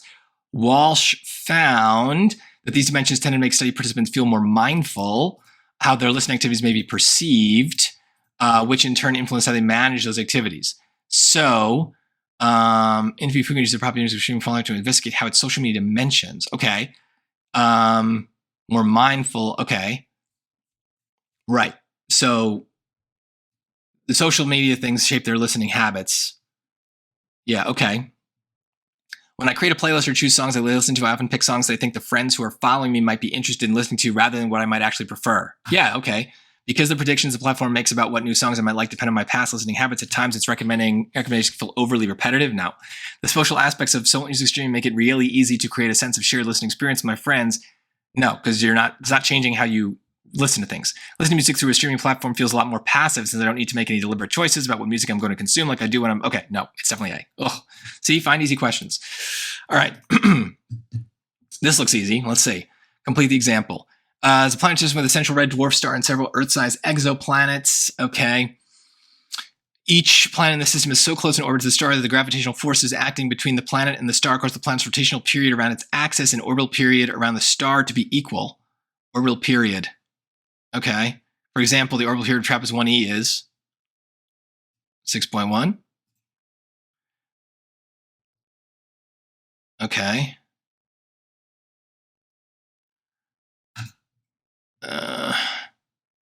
Right, TRAPPIST-1e is not 9.21. It's not 1.51. That's TRAPPIST-1b. So which of these? It's this. It's orbital period around the star, rotational period around its axis, and orbital period to be equal. So 1e. Yeah, okay. I feel like that's got to be it. Okay. 13. All right, I'd rather do these than some of the others. I don't know why. I'm not going to finish this section. It's not even going to be close. Studies conducted in individual Western societies have demonstrated associations between personally challenged 5 musical factors: mellowness, unpretentiousness, sophistication, intensity, and contemporariness, and underlying individual preferences for styles of Western music. So there's preferences. Okay. Personality traits. To investigate these associations across cultures, collecting music preferences, assessments for Western genres, and self-reported personality traits from participants in 53 countries across 6 continents, the study confirmed that the 5-factor framework accurately captured the participants' taste in Western music, and moreover, the study found similar correlation between patterns of these factors and a personality trait, suggesting that, okay, personality matters. Across cultural context, people who share similar profiles of personality traits tend to prefer listening to similar types of Western music. Okay, that seems right. 5-factor framework can likely be used to predict preferences for non-Western music styles. No. It's only about Western. Based on personality, even if the characters of those styles substantially, no. Stick to the Western. We only know the Western things. The strength of the relationship between personality traits and musical preferences varies less across cultures than research has previously assumed. What did they previously assume? They didn't assume anything. People with a relatively high degree of familiarity with Western music styles are likely to express stronger preferences for those styles than people with a relatively low degree. Where's familiarity in any of this? Right? Isn't it just A? People who share similar profiles of personality traits tend to prefer listening to similar types. Right? Because it's saying it's accurate. Let's just keep it at that. 14. The ratio of methane to other atmospheric constituents represented by a measure called the methane mole fraction influences a variety of meteorological phenomena, and notably precipitation and humidity. Okay. For Titan, Saturn's largest moon, the observational data that exist are too sparse and discrepant to fully constrain the range of the methane mole fraction at various atmospheric levels. So you can't constrain it. Okay. These people point out that outputs of the IPSL, atmospheric model of Titan, which track closely to observation in some respects, reflect how the model's developers responded to this challenge by prescribing a uniform methane mole fraction for the lowest level of the atmosphere. What? Oh my God, this is a disaster. Maybe I shouldn't have taken this at 6:30 at night. The ratio of methane to other atmospheric constituents represented by a measure called the methane mole fraction includes a variety of meteorological phenomena, notably for Titan, Saturn's largest, the observational data that exists are too sparse and discrepant to fully constrain the range of the methane mole fraction at various atmospheric levels. So they don't know what they're looking at. Track closely to observations in some respects. Outputs of the IPSL atmospheric model of Titan, which track closely to observations in some respects, reflect how the model's developers responded to this challenge. So they don't have a lot of data by prescribing a uniform methane mole fraction for the lowest level of the atmosphere. There's assumptions is essentially it. Some disagreements between the model simulations of Titan precipitation humidity and the moon's actual precipitation may already be expected. Yes, because they don't know what they're doing. Further observation time may clarify the moon's methane mole fraction sufficiently for the model to employ a single value rather than a range. I don't know. Even though the model's output sometimes agree with observational data, Titan's real methane mole fraction is likely higher. Do they know that? I don't think so. I don't know if it's higher. Inconsistencies across the model simulations of Titan's precipitation humidity could be attributable to variations in the moon's right. Because if they're saying it's uniform, then maybe there's variations. Some disagreements between the model simulations of Titan's precipitation and humidity and the moon's actual precipitation are to be expected. I think it's actually A. That feels safer. Across the model simulations of Titan's precipitation and humidity could be attributable to variations in the moon's methane mole fraction. Inconsistencies across the model simulations of Titan's precipitation and humidity could be attributable to the variations of the moon's methane, right? Because they're saying it's a uniform methane mole fraction. So if they're saying it's uniform, I don't know. I'm only gonna have time to maybe do one more question and to fake it. So this is the choice. I'm gonna be leaving 3 blank. Wow. Consistencies across the model simulations of Titan's precipitation could be attributable because a uniform methane.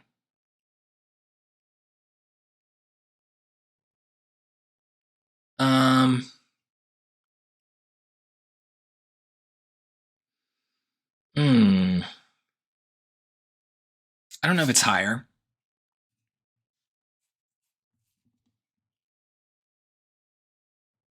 And superprecipitation and the model are to be expected.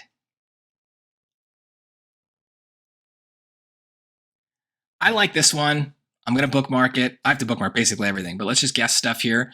Let's do B and B and B. And actually, let's mark all those. That was 7, right? 8 and 10. At this point, nothing I can do. Look at this. This was a mess. This was a mess. I was not prepared for not being able to pause. Thought I used to be able to pause. I used to reset my video. But now I can't do that, so I guess they changed Bluebook so that you can't do that. Be aware. We might need to talk about that.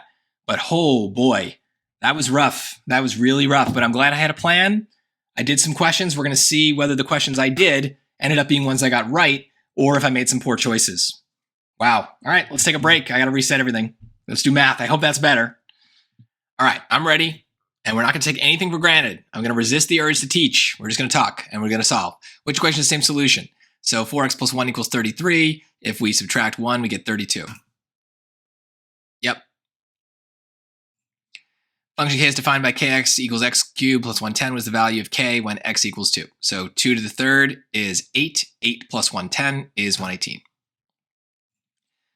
All right, table shows the amount of time it took Robert to complete each of the 5 tasks in a project. What was the mean time in minutes for him to complete this project? So let's use, you know what? Let's not do any chances here. I'm going to use a regular calculator. So 5 plus 2 plus 15 plus 9 plus 9 is 40. Divided by 5 is 8. So that is the mean time. All right. The equation gives the possible combinations, the number of 2009 premium grade log cabin pennies X and the number of 1996 select grade Lincoln pennies Y in a collection that is worth a total of $170.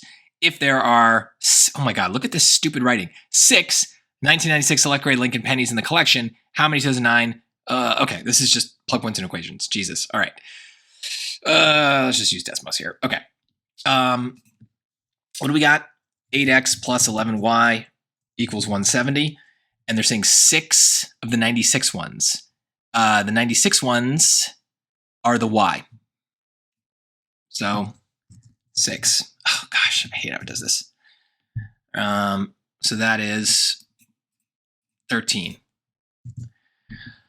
Right, 6 of the 96 ones, that's the y. So 170 minus 66. 170 minus 66 divided by 8 is 13. Yep, okay. Ugh, I'm like thrown by that reading section. I'm just really off. Describes the function. Well, it's increasing, and it's not linear. There we go. Okay, that's going to be 11x plus 4y. Yep. Triangles AB are congruent, where A corresponds to D and B are right angles. The measure of angle A is 27. What is the angle? Okay, so just draw this out. Let's not take any chances. So it's a right angle. So B and E are right angles. So we'll put them there. A and D correspond. So that leaves C and F down here. We said angle A is 27. They want angle F. So that is 90 minus 27, 63. 63. Okay. All right. Plug points into equations. Let's see.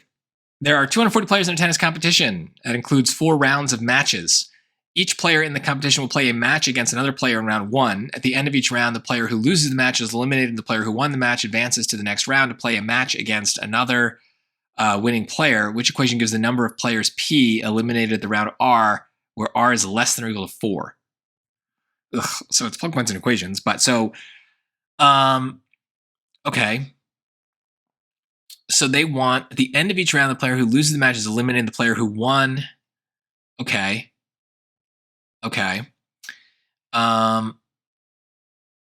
Each player in the competition will play a match against another player in round 1. At the end of each round, the player who loses the match is eliminated, and the player who won the match advances to the next round to play a match. Okay. The number of players P eliminated at the end of round 1, right? So this was what, 7? Whatever, it doesn't matter. This is 8. Okay. Right, so the number, if R is 1, then the number of players eliminated should be 120, right? Because if 240 players, each player in the competition will play a match against one player. At the end of each round, the player who loses the match is eliminated, and the player who won the match advances to the next round. Okay, so shouldn't it be C? Right? Because if we put 1 there, we're going to take half of that. Half of them are eliminated each round. Because if we did 240 times 2, that's D. That's how do you have more players eliminated that are in the damn thing? That doesn't make any sense. And why would there be 30 people eliminated in the first round according to choice B? And why? And you can't even have half a player, so that doesn't make any sense. So I guess it's this, but this is weird. I don't like the story. This is too confusing for people. All right. Which equation correctly represents R in terms of S and T? So you just multiply both sides by 38. So 38 times S plus T. Yep. Line K is defined by that. Line J is parallel to line K. Passes to point 0.05. Which equation defines line J? Okay, well, if we plug 5 into all these, or 0 into all these, they all work. And if they're parallel, they should have the same slope. So 6x. Yeah. Plug in 0, get 5. Yeah, okay. The length of one side of a square is square M is 6 times the length of one side of square N. The area of N is 49 feet. Was the area of square M. So let's just not think about this. So this is N. This is M. The area of N is 49. So that means it's a 7 by 7. M is 6 times the length. So 7 times 6 is 42. So 42 squared is 1764. Choice A. Okay. I want to check all of these. I'm so thrown off by the first module. I know I said I shouldn't be, but damn. One distinct real solution. Okay. So you can't square something and get a negative, so that doesn't work. Negative 15 is the only thing that works there. I'm pretty sure it's A. So x plus 15 squared is, well, I don't need that, equals 0. I can see it's 1, so there you go. But there's one line. That looks pretty good. Let's double check. X plus 15. Oh, I don't need to do that. Let's just do it this way. We need one solution. That's got 2. That's got 2. That's what I thought. The cost to rent a bus from company X is $950 for the first 3 hours and an additional $50 per hour for each hour after the first 3 hours. If the total cost to rent the bus from company X for T hours, where T is greater than 3, is $1150, which equation? Okay, this is just points and equations. Okay, so T, where T is which equation represents the situation? Okay, so the cost from a bus from company X is $950 for the first 3 hours and an additional $50 per hour for each hour. Okay, so when T is 4, right, it's going to be $950 for those 3 hours. It does not mean $950 for each of those 3 hours, just means $950 total plus 50, right? So that's 1,000. So why don't we just do this? Why don't we do 1150 minus the 950, which is 200. Divide that by the 50 per hour, and you get 4. So that's the 4 hours plus the original 3. So that should be 7, right? 950. Yep, 950 plus, so that's the first 3, and then plus 50, that's the 4th hour, 5th, 6th, 7th.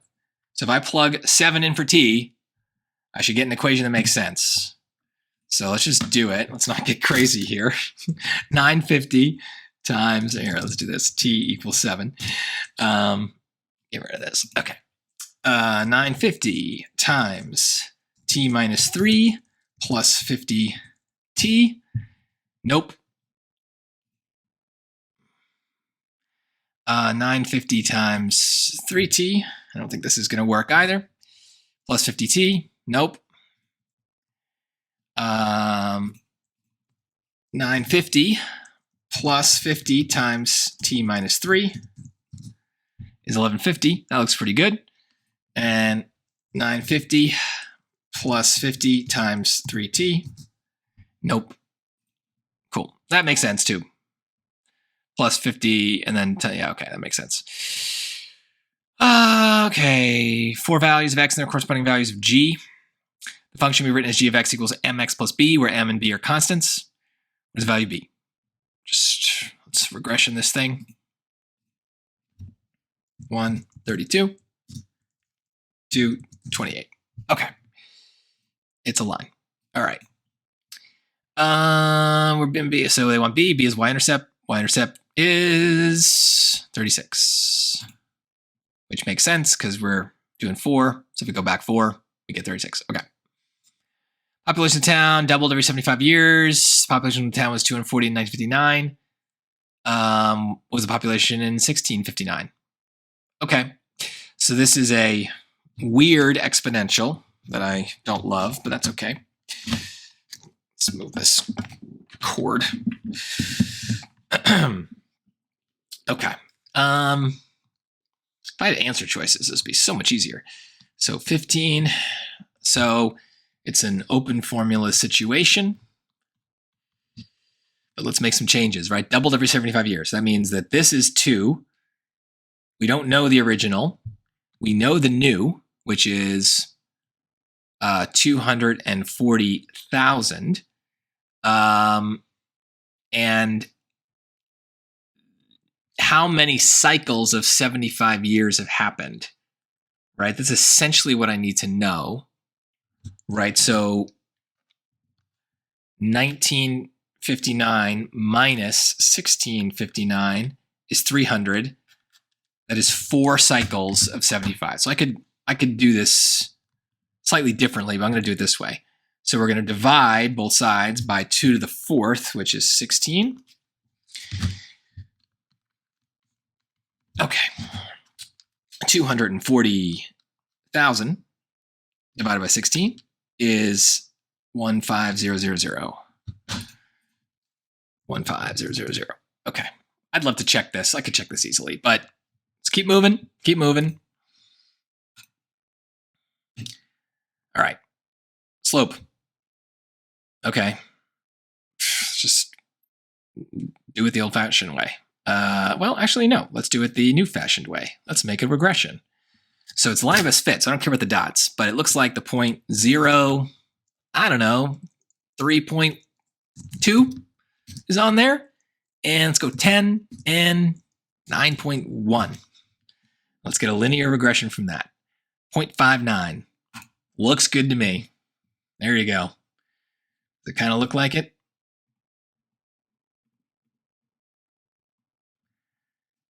Yeah, pretty good. All right. 3 values of x and their corresponding values of x. Which equation defines f? All right, just plug points in equations. This is going to be hard for me to do in my head, so let's just write it out. All right, let's do the 32 first. I'd rather not deal with the negatives. So 32 minus 24 is 8.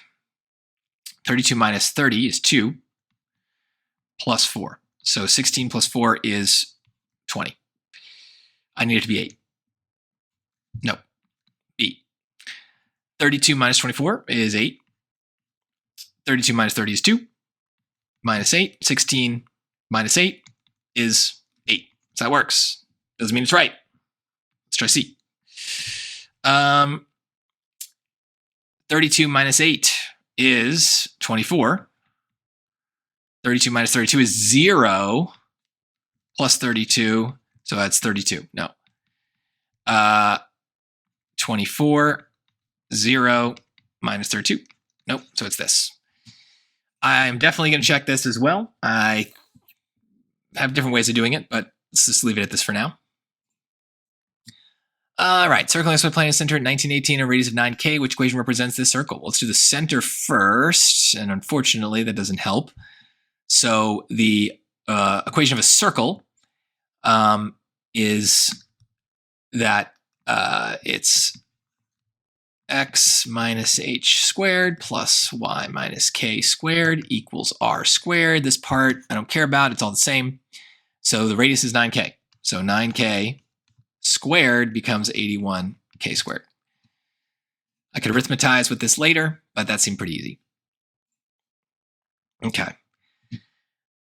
Certain open star cluster contains M-type stars and K-type stars. The estimated total mass of M-type and K-type stars in this open star cluster is 127,882 quetagrams.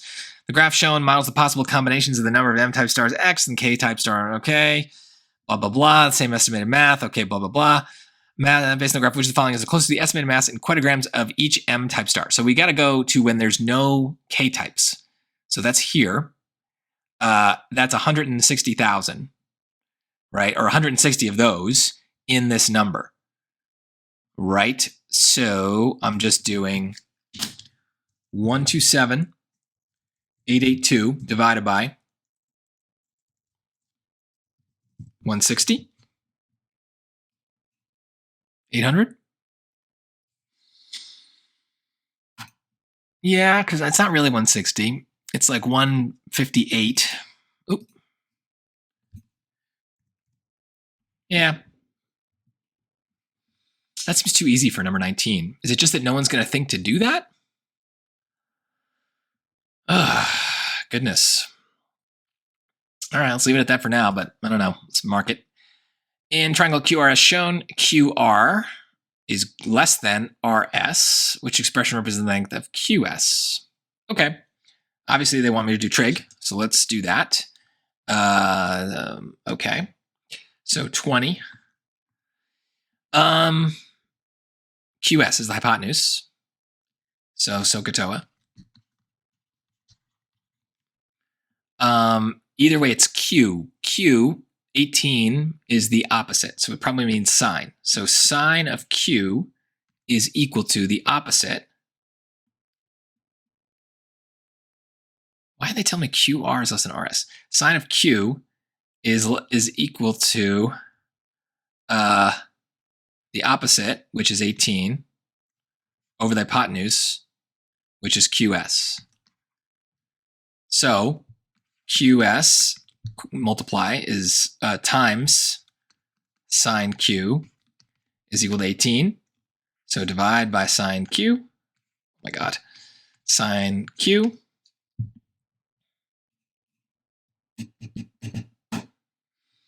Why are they telling me this? Who cares? Why does that matter?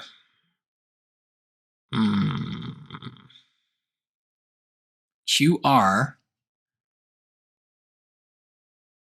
is less than RS. I just don't know why that would matter. It's bothering me, so I'm going to mark it, but that just feels like unnecessary information. Oy. A particular car, the linear function f gives the predicted power in brake horsepower for engine speeds between 1,000 revolutions per minute and 6,000 RPM. According to this function, the car's predicted power is 430 bhp at an engine speed of 331 RPM and 600 bhp at an engine speed of 4,500 RPM. This just sounds like points. This equation defines f where x is the engine speed and a is a constant. What is the value of a? Okay, so fine. So we got points. Let's make sure we understand them. So x is the engine speed. Okay, so the engine speed is 331 or 3331, and the y that goes with that is 433. Right? Gives the pretty good power. Right? So the power is 433. So that's 1 point. And the other is 4,500 at 600. Okay. Okay. I'm just going to do a custom regression here because I can, and I don't want to think.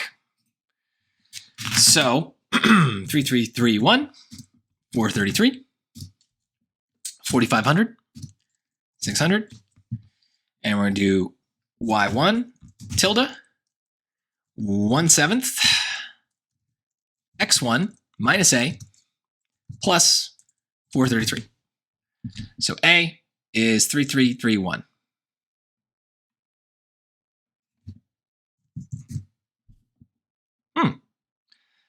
It's the point that they gave me, right? So what are they saying? Why is that doing that?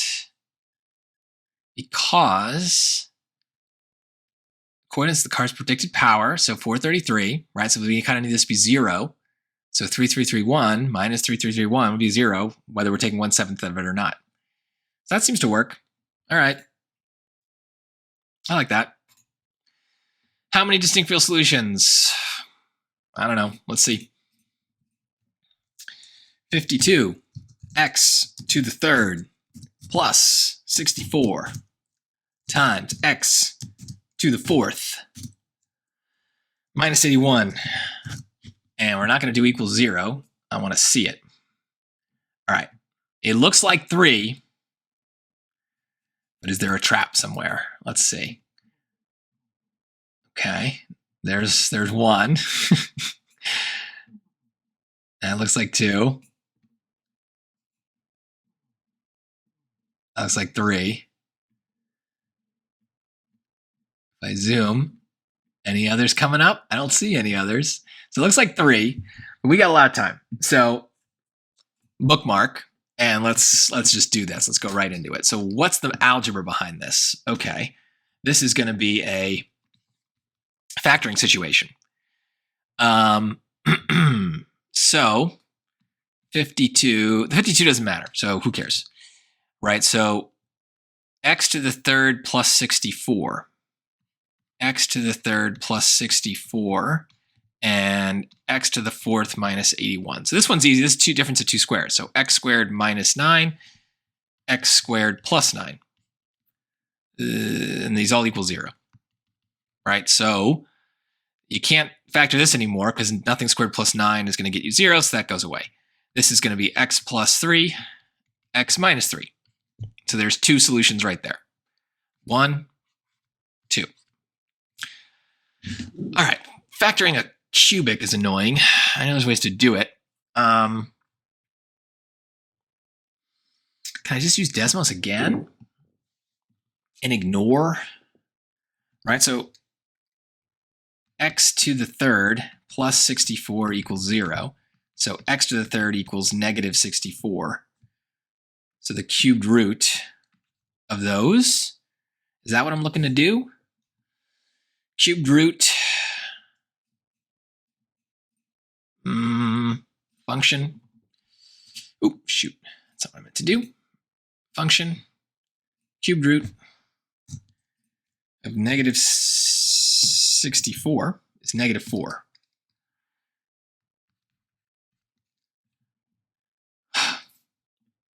Negative 4, negative 3, positive 3. Distinct real solutions. Right? Is there anything else? Right? If I just did x to the third plus 64. Yeah, I got the 1 at negative 4. Okay, I feel good about that. All right, let's go back. I do not like this question. Right? I think this is the only thing that makes sense. And it's number 8 in the first module, so it's probably pretty easy. But let's think about this. Okay. At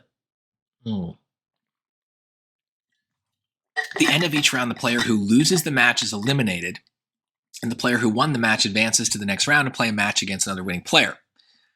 Right? So there are 240 players in a tennis competition that includes 4 rounds of matches. Each player in the competition will play a match against another player in round 1. At the end of each round, the player who loses the match is eliminated, and the player who won the match advances to the next round to play a match against another winning player. So this is just common sense about how tournaments work, but it feels, I don't know, feels like a stretch. So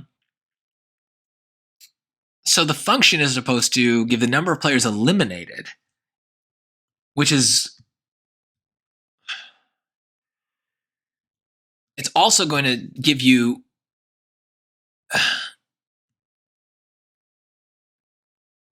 right? So the thing I don't like, 240 divided by 4. What I don't like about this question is which equation gives the number of players P eliminated at the end of round, right? So if I said, okay, which equation gives the number of players? So which equation tells us? Which equation gives us 120 players at the end of round 1, right? Because there would be 120 eliminated. So 240 times a half would do that. What I don't like is then if we progress that to 2, there's no other option that makes any sense. But like, if you put 2 in here, then that's 240 divided by 4, which is 60. It doesn't say what is the total number of players eliminated by the end of round 2, which would then be 180. So I guess it's fine, but that feels like an ambiguity. So I still don't like this question. I'm going to keep it bookmarked. All right, 15. What's this all about? Oh, let's just do this. So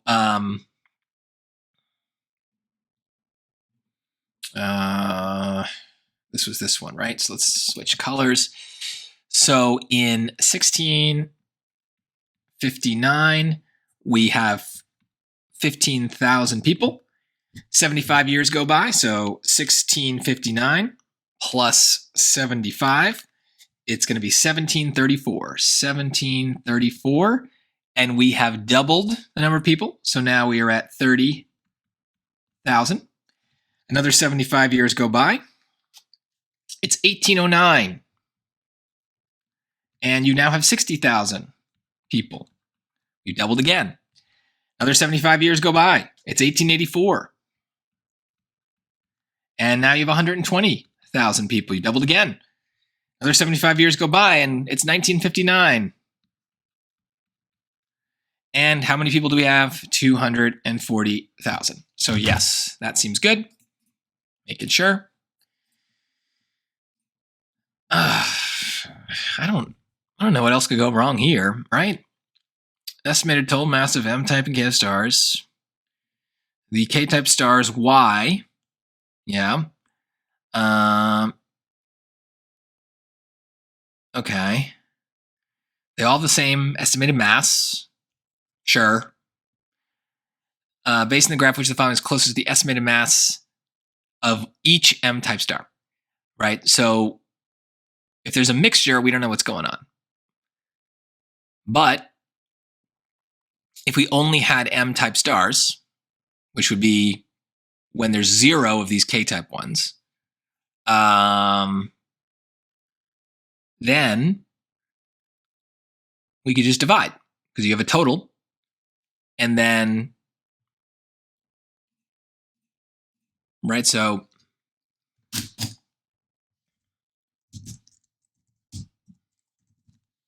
157.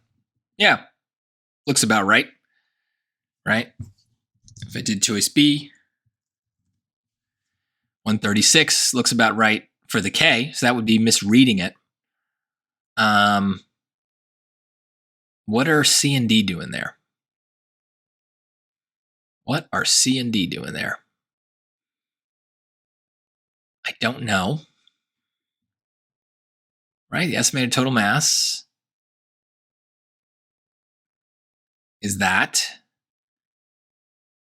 possible combinations of M, the number of M-type stars, right? So the X is the number of those stars that can be in this open star cluster.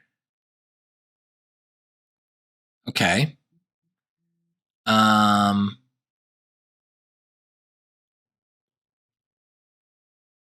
Yeah, I don't know. I don't know where those other numbers are coming from. Why don't we see?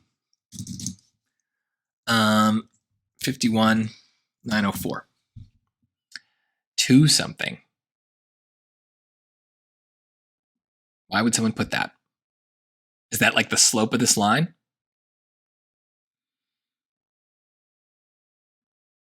Right? You go,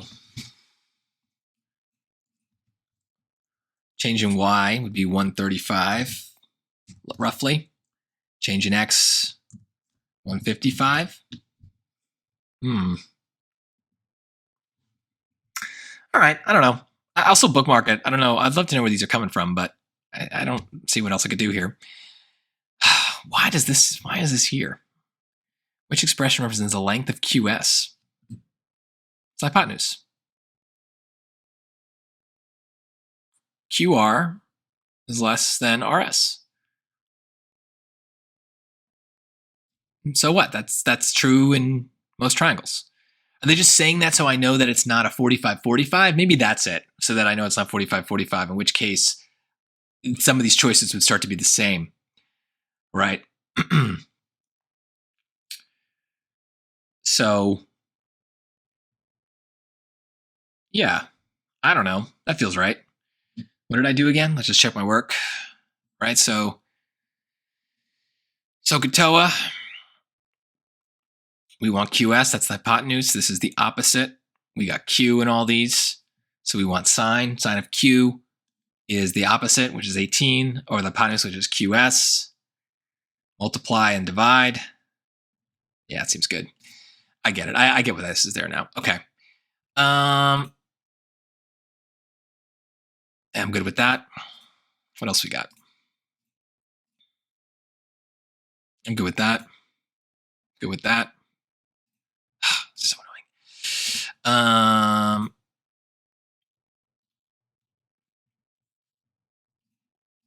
Let's f of x equals x minus 24, x minus 30, minus 8. Okay, f of 24, negative 8, good. F of 30, negative 8, good. F of 32, positive 8, good. I could have just done that from the start. It's fine. I like the way I did it.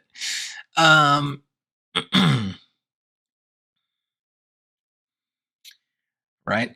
Now, if I made this 250, right? So we go up 2.5.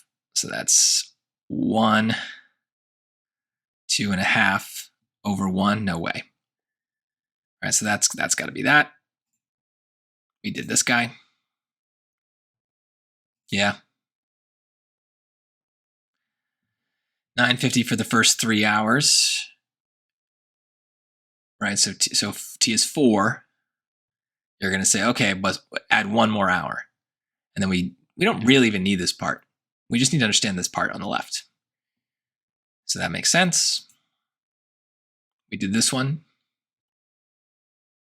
Negative 15 is the only number that works. Everything else, yeah.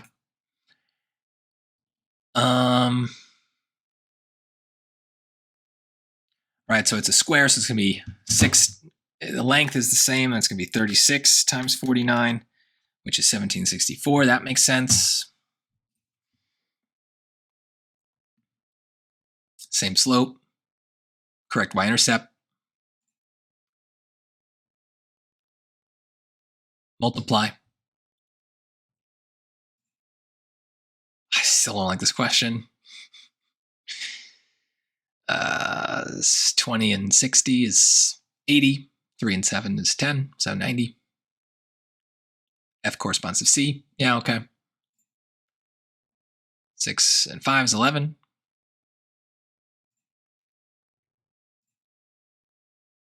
This is also more annoying than it needs to be. Look at this. You can't tell me this isn't intentional.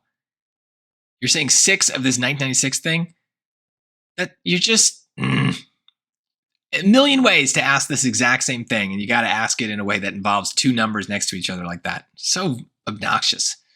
So the 2009 pennies are the X's, and we are saying that there are 6 of those, the Y's. So 8 times 13 plus 66 is 170.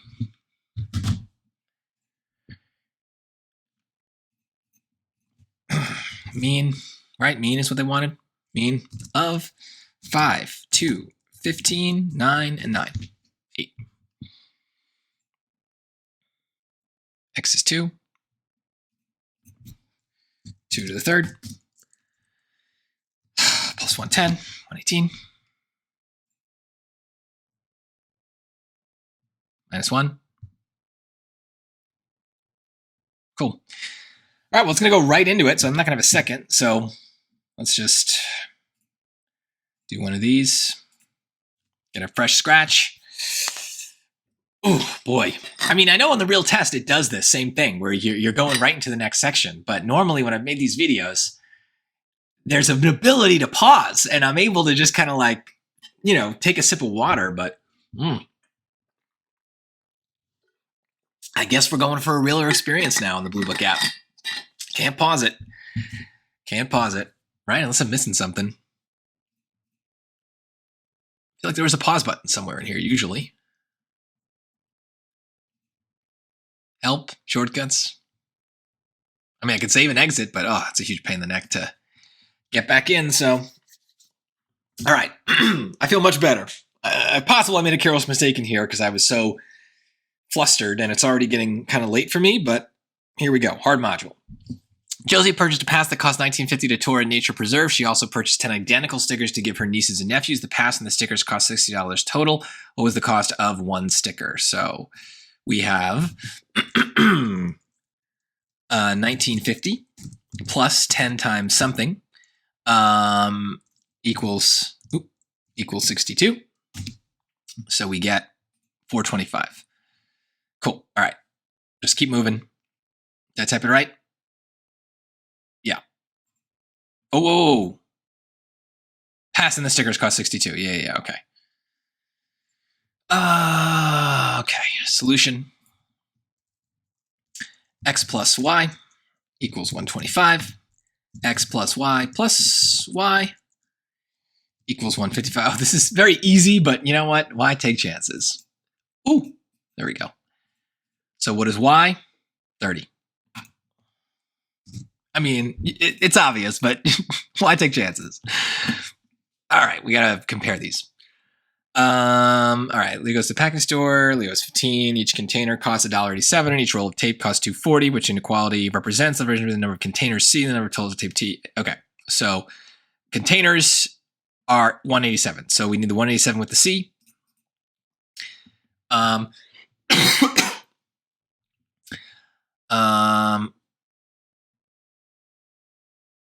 Oh, he can buy. Okay, so we need to be under budget, right? So we have to be under 15. There you go. Less than 15. Yeah, okay. Looking for the master word there.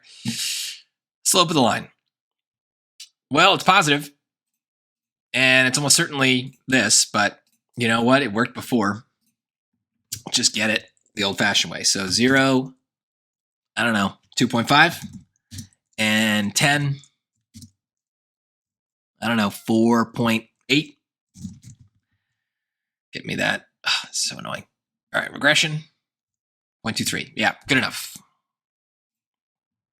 Okay.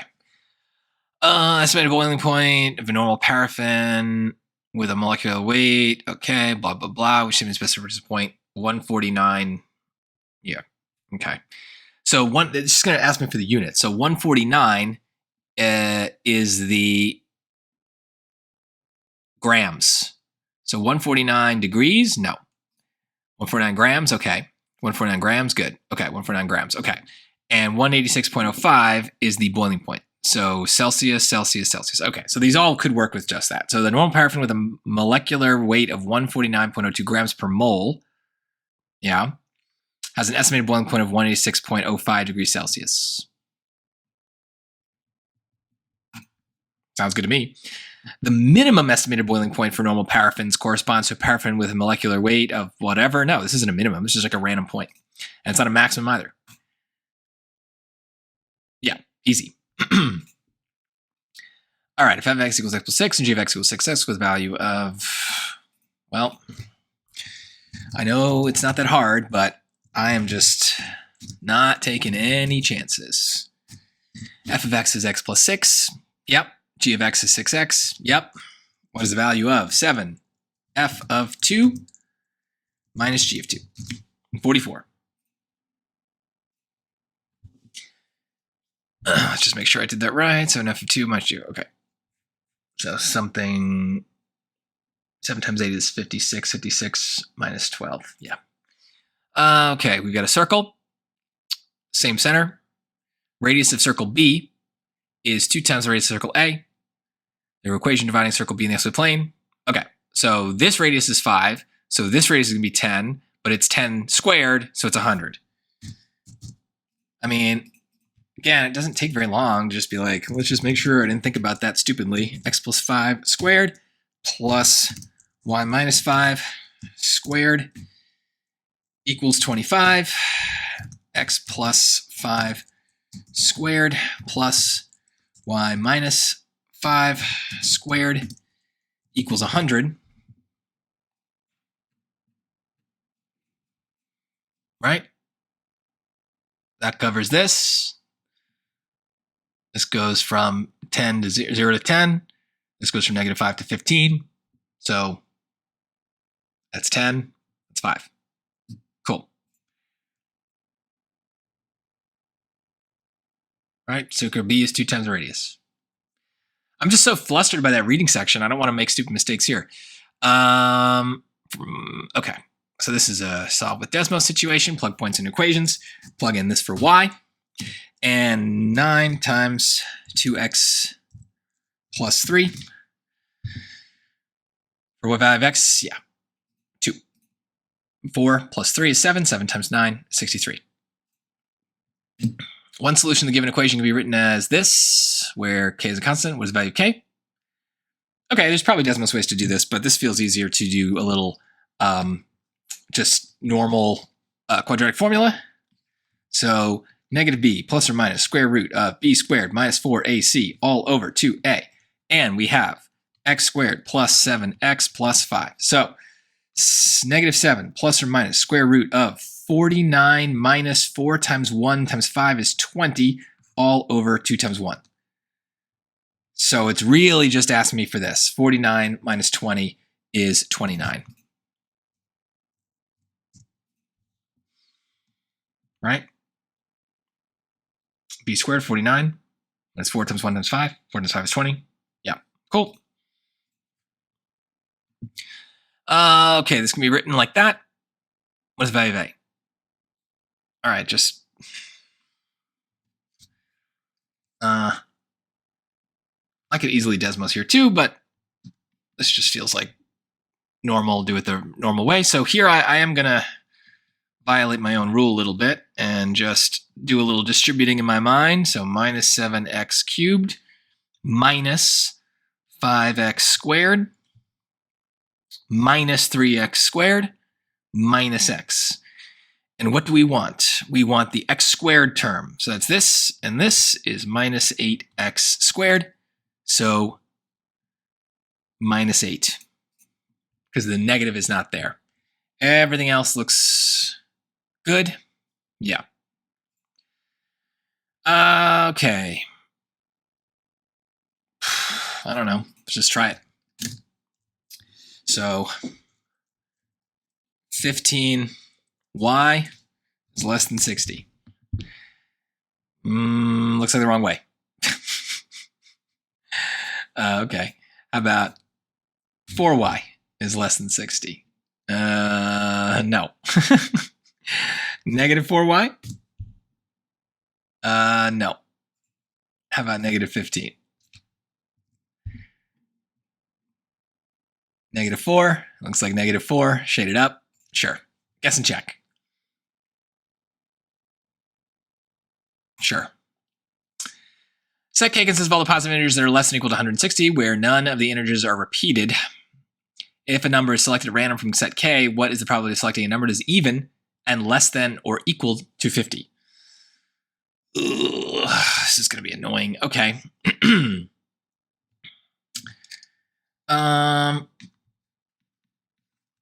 So even and less than or equal to 50.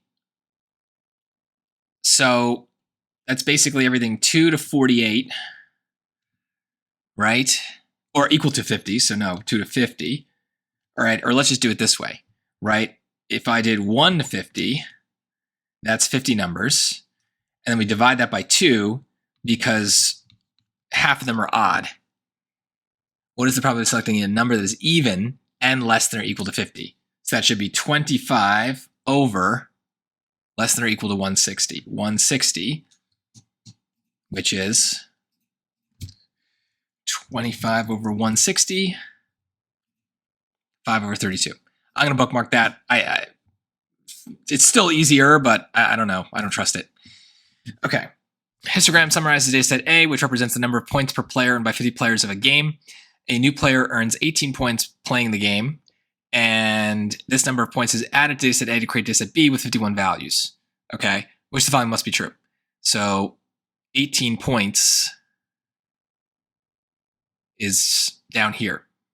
Okay, so a little one right there. The median number of points per player for data set B is less than the median number of set. Okay, so the mean number of points per player per data set B is less than the mean. That has to be true because you're adding a very small number to this data set. Create data set B with 51 values, right? So you're adding a low number. It's going to throw the mean off. Okay, is that going to affect the median? I can't really tell what's going on here. So this looks like, I don't know, 12 values. So this is another 4 plus 7.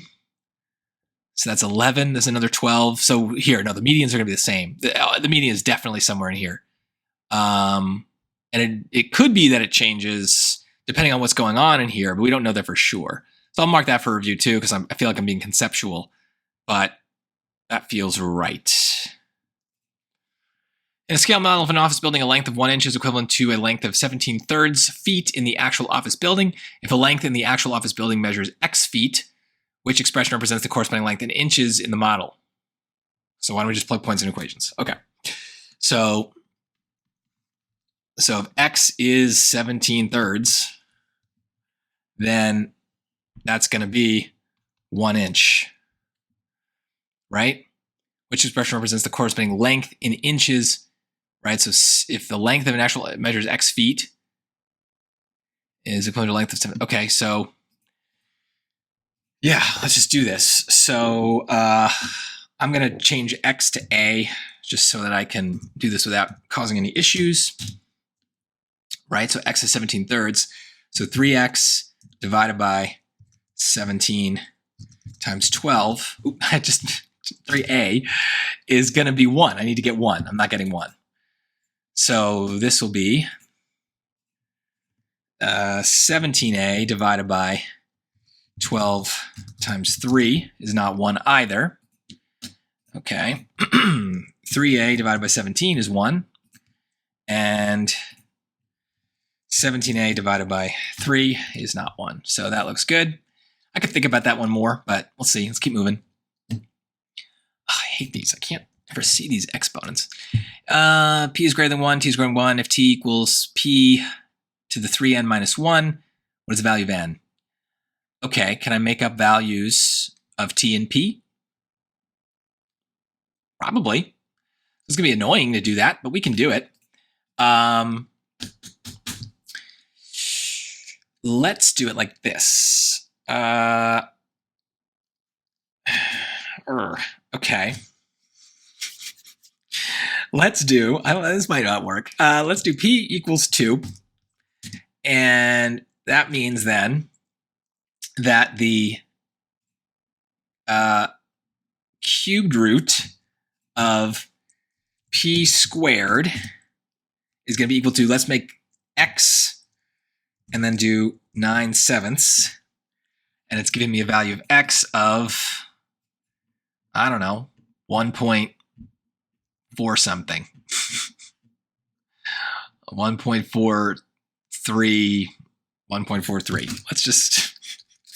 Let's see if this works. There's probably a nice little regression that some of you guys are going to do here, but this is my old-fashioned way of doing it. So t is 1.43. I feel like that's good enough.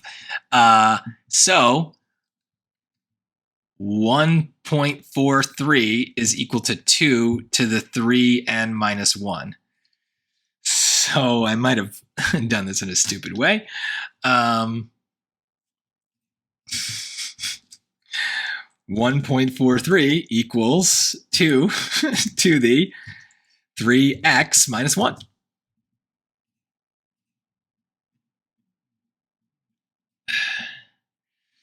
Looks like a half. I feel like that's pretty good.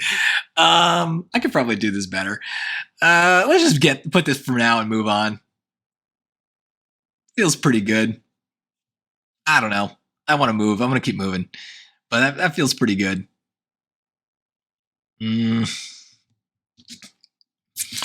Nah, screw it. Okay, so p to the 2/3 is equal to t to the 9/7. So in order to, this is actually much easier than I thought. I don't need to arithmetize here. That's to the 7/9. That makes this t to the 1st. And that's how do you multiply fractions? That's raise the power to the power is you multiply fractions. So 14 over 27. So that is equal to 3n minus 1. So 14 over 27 plus 27 over 27 is 14 plus 27 is 38. So that's p to the 38 over 27 equals 3. Or I don't need this part anymore. Equals 3n. So a third. So 38 divided by 27 divided by times 3. Yeah, I'm not getting 0.5. Ooh, this is tough. I'm getting a completely different number than I'm seeing here. Now I'm getting 27 times 3 is 81. So I'm getting 38. That's not right. How did I get 14? How did I get 48? 14 plus 27 is 41. 27, 41. 27 times 3 is 81. 41 divided by 81 is pretty darn close to 0.5. But we're going to go with 41 over 81. We're still going to mark it for review. I might have messed that up, but I like that the numbers match. So I'm glad I did it both ways. All right, the function g is defined by the given equation where a and b are constants and the xy plane. The graph of y equals g of x passes the point 0, 2, and 0, and g of negative 22 equals 0. What is the value of b? Can I regress this? Right, these are 2 points, 0, 22, and negative 22, 0. Let's see if this, I don't know, this might be a problem. So y1 tilde x squared minus x minus x1 squared minus x1 minus a divided by x1 to the 3rd minus x1 minus b. What is the value of b? I would love to prove this another way, but we're going to take the win. I don't know. Is this right? Yeah, this is probably easier than it even looks. I probably don't even need the regression. 2 lines intersect at exactly 1 point, forming 2 acute angles and 2 obtuse angles. Okay. Boom. The measure of one of these angles is 9x minus 140. Which of the following cannot be the sum of the measures of any two of these angles? Okay, so can I just make up a number? Right, if I said x is 20, then 9x minus 140 would be 180 minus 40, right? So 9 times 20 minus 140 is 40. So then these would be 40 and these would be 140, right? So choice A is negative 18 times 20 plus 280 is a negative number. So I don't think that works. This is negative 80. Choice B is negative 18 times 20 plus 640. That's 280. So that would happen if I added these two. So that could work. Don't like that. 18 times 20. 18 times 20 minus 280 is 80. Okay, so that would work. And remember, what could not be the sum. So this works, this works. So it's good that doesn't work, maybe. Right, because that'd be the 240s. And then 180, right? So they add. So it's that. Yeah, maybe there's another way to prove it, but I doubt I'll have time. All right, these things intersect. YQ is 21. Okay, I gotta draw this. I actually normally skip geometry, but this feels pretty easy. Right, so we got this and this coming out, and this goes here. W, X, Y, Z, and Q. YQ is 21. WQ is 70. WX is 60. And XQ is 120. XQ is 120, and this is A, and this is A. What is the length of YZ? So these are similar triangles, right? So YZ is going to match up with 60. And then that means 21 has to match up with 70. So 21 divided by 70 times 60 is 18. Okay, feel good about that. Makes sense with the general proportion, so I'm good with that. What is the length of YZ? Okay. And the given equation one equation in a system of two linear equations. If the system of equations has at least one solution, it's a line. So it either has one or multiple. Which of the following equations could be the other equation in the system? Can I just graph them? 2x plus 9y equals 7. Okay. 3x plus 13.5. 3x plus 13.5. Y equals 10.5. Are these the same or are these parallel? They look suspiciously parallel, but looks good. I'm zooming in really far. So this has infinitely many solutions. So that seems okay. And the other one, 3x minus 13.5y equals 10.5. Where are you? And you have one solution. So that one definitely. And I believe these are parallel, right? So I would need to divide, or if I multiply this entire thing by 1.5. So then 2 times 1.5 would be 3. 9 times 1.5 would be 13.5. And 7 times 1.5 would be 10.5. So I like them both. I might be able to check that again some other way, but looks good. Okay. A right rectangular prism has a base area of 24t square centimeters. The length of the base of the rectangular prism is 8/3 of a centimeter.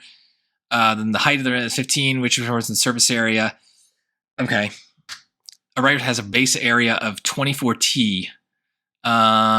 Is 8/3. I don't want to do this. Let's skip. The graph of this is shown. Okay. Which font could be a value of b? Okay.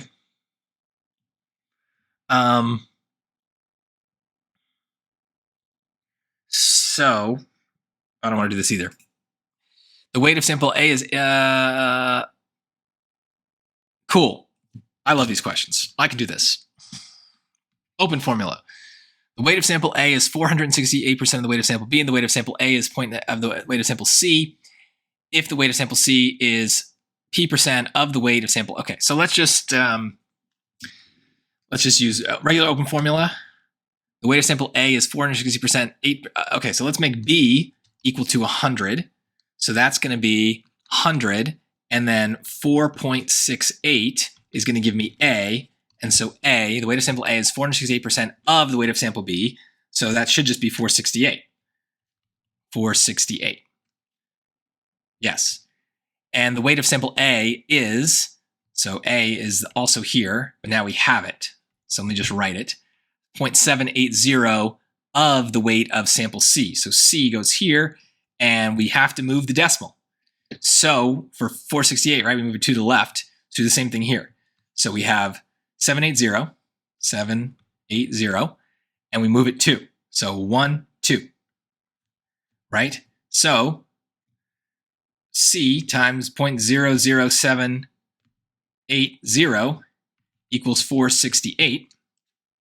So 468 divided by 0.0078 is 60,000. 0078. If I lose a 0, I'm screwed. I'm being really careful. If the weight of sample C is P% of the weight of sample B, so C is P% of B, so 100 times P is equal to 60,000. So divided by 100 is 600, but that's not their P. That's my P, right? So that's in decimal form. So I got to move it 2 back. So it's this, 1, 2, 60,000, which makes sense because it's 60,000 of, oh my God. All right. Okay. I think I can do this. This is going to be annoying. All right. Let's do this one. So let's draw my prism. Okay. What do they tell me? That the length of the base of the rectangular prism is 8/3 of a centimeter. So that's here, 8/3. And the height is 15. And the area of this, which is also on the bottom, is 24t. 24t. So I don't know the width, but area is length times width. So 24t is 8/3 of W. So can't I just make up a number? This feels easier with a number. So why don't we just make that 1 and just see what happens, right? So now this becomes 24. So 24 divided by 8/3 is 9. So my width is 9. So surface area, so this is 24, 9. So 15 times 9 is 135, so that's here. And then 15 times 8/3 is 40, so that's here. So my surface area is 2 times 24 plus 2 times 40 plus 2 times 135. So let's just do that here so I can really see it. 2 times 24 plus 2 times 40 plus 2 times 135 is 398. So 48 plus 160 is not 398. 318 plus 80 is 398. That's not right, and that's not right. So I feel good about that. Okay. What the heck is going on here? All right. The graph of this is shown. Oh, that's g of x. Okay, I was confused. If g of x plus 120 is plus 28. Okay.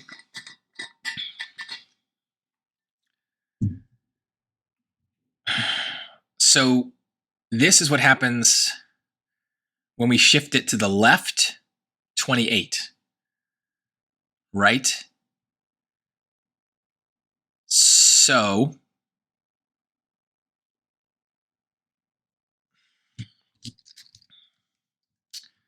okay, this is number 21.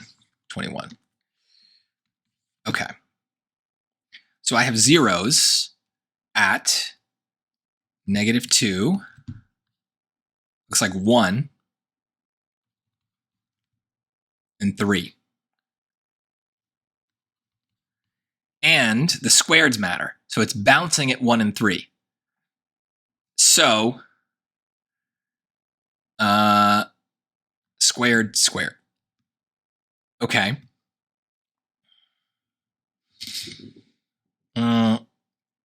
All right, so let's just create my own little g of x here. I don't think the 1/10 matters, so we can throw that out there, right? So let's do x minus d, x minus e, and x minus f. I think those are going to be different. But this is a squared, this is a squared. So f has to be 2. Okay.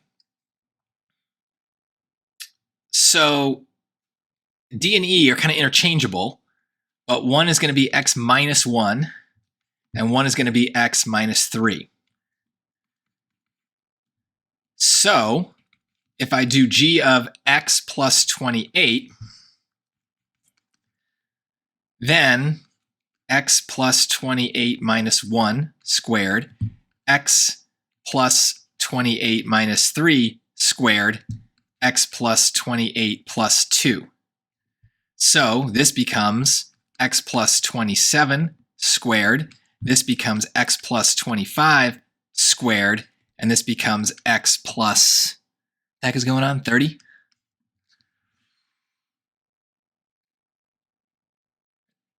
Now those are minuses. So it makes sense that it's this. Right? Okay, I can prove this.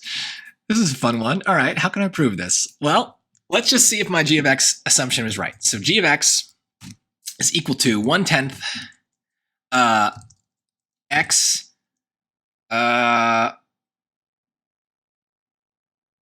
minus d, x minus, is it going to be a problem if I use e, or is it going to x minus f? And I kind of, we'll see what happens here. I might need to change that e because it's using it as a constant, but let's see what I can do. All, and can I do e equals 1? No, it doesn't seem like that. So let's change this to k. Okay. Ooh, k. Okay. That's kind of annoying, but it's fine. All right. So we said d is 1, k is 3, and f is 2. That does not look like what I've got. Crap. All right. What did I do wrong here?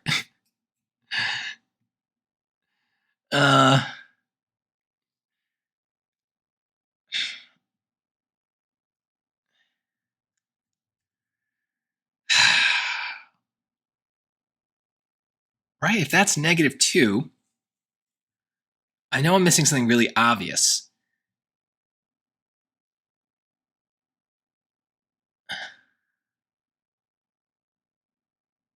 Oh, one of them has to be, this is -2. There we go. Now we're cooking.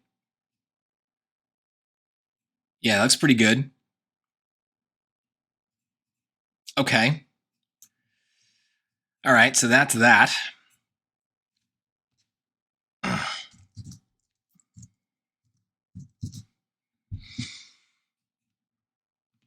That's going to shift it.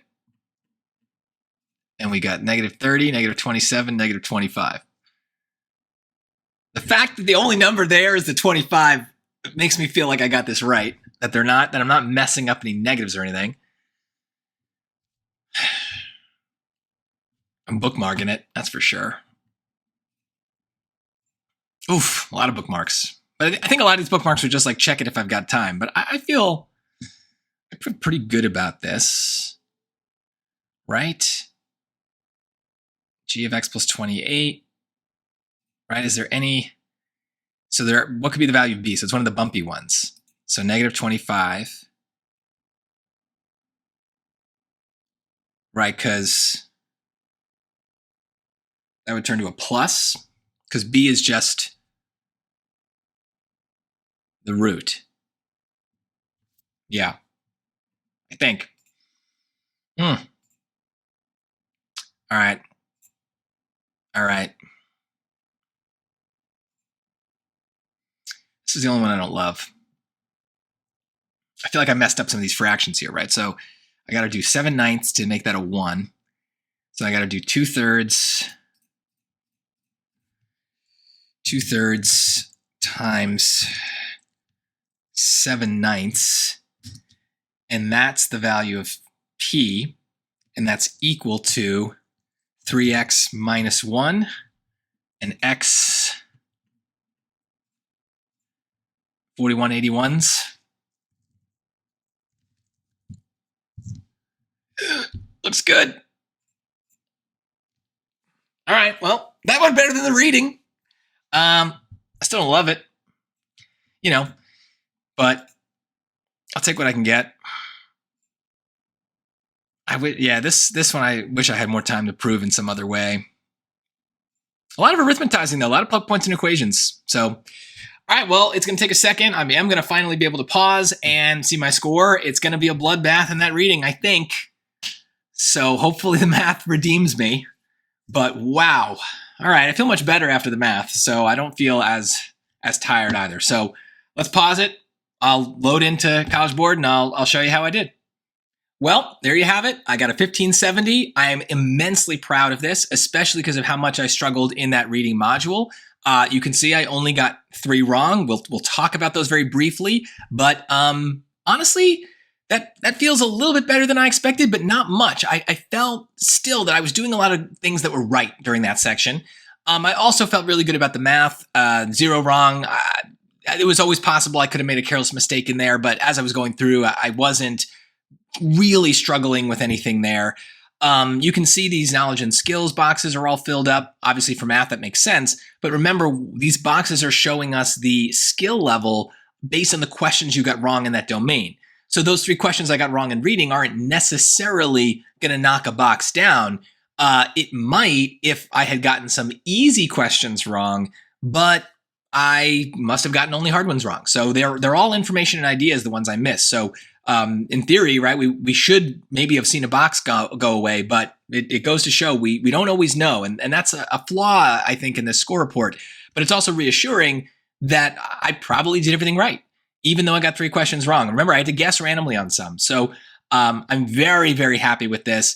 The reading, maybe a tad lower than I'm used to. I usually get something wrong, so there's usually a 780, 790, but 770 is not that big of a drop. If I were a high school junior, this would be my last SAT. No chance am I taking this again. I am very happy with that result.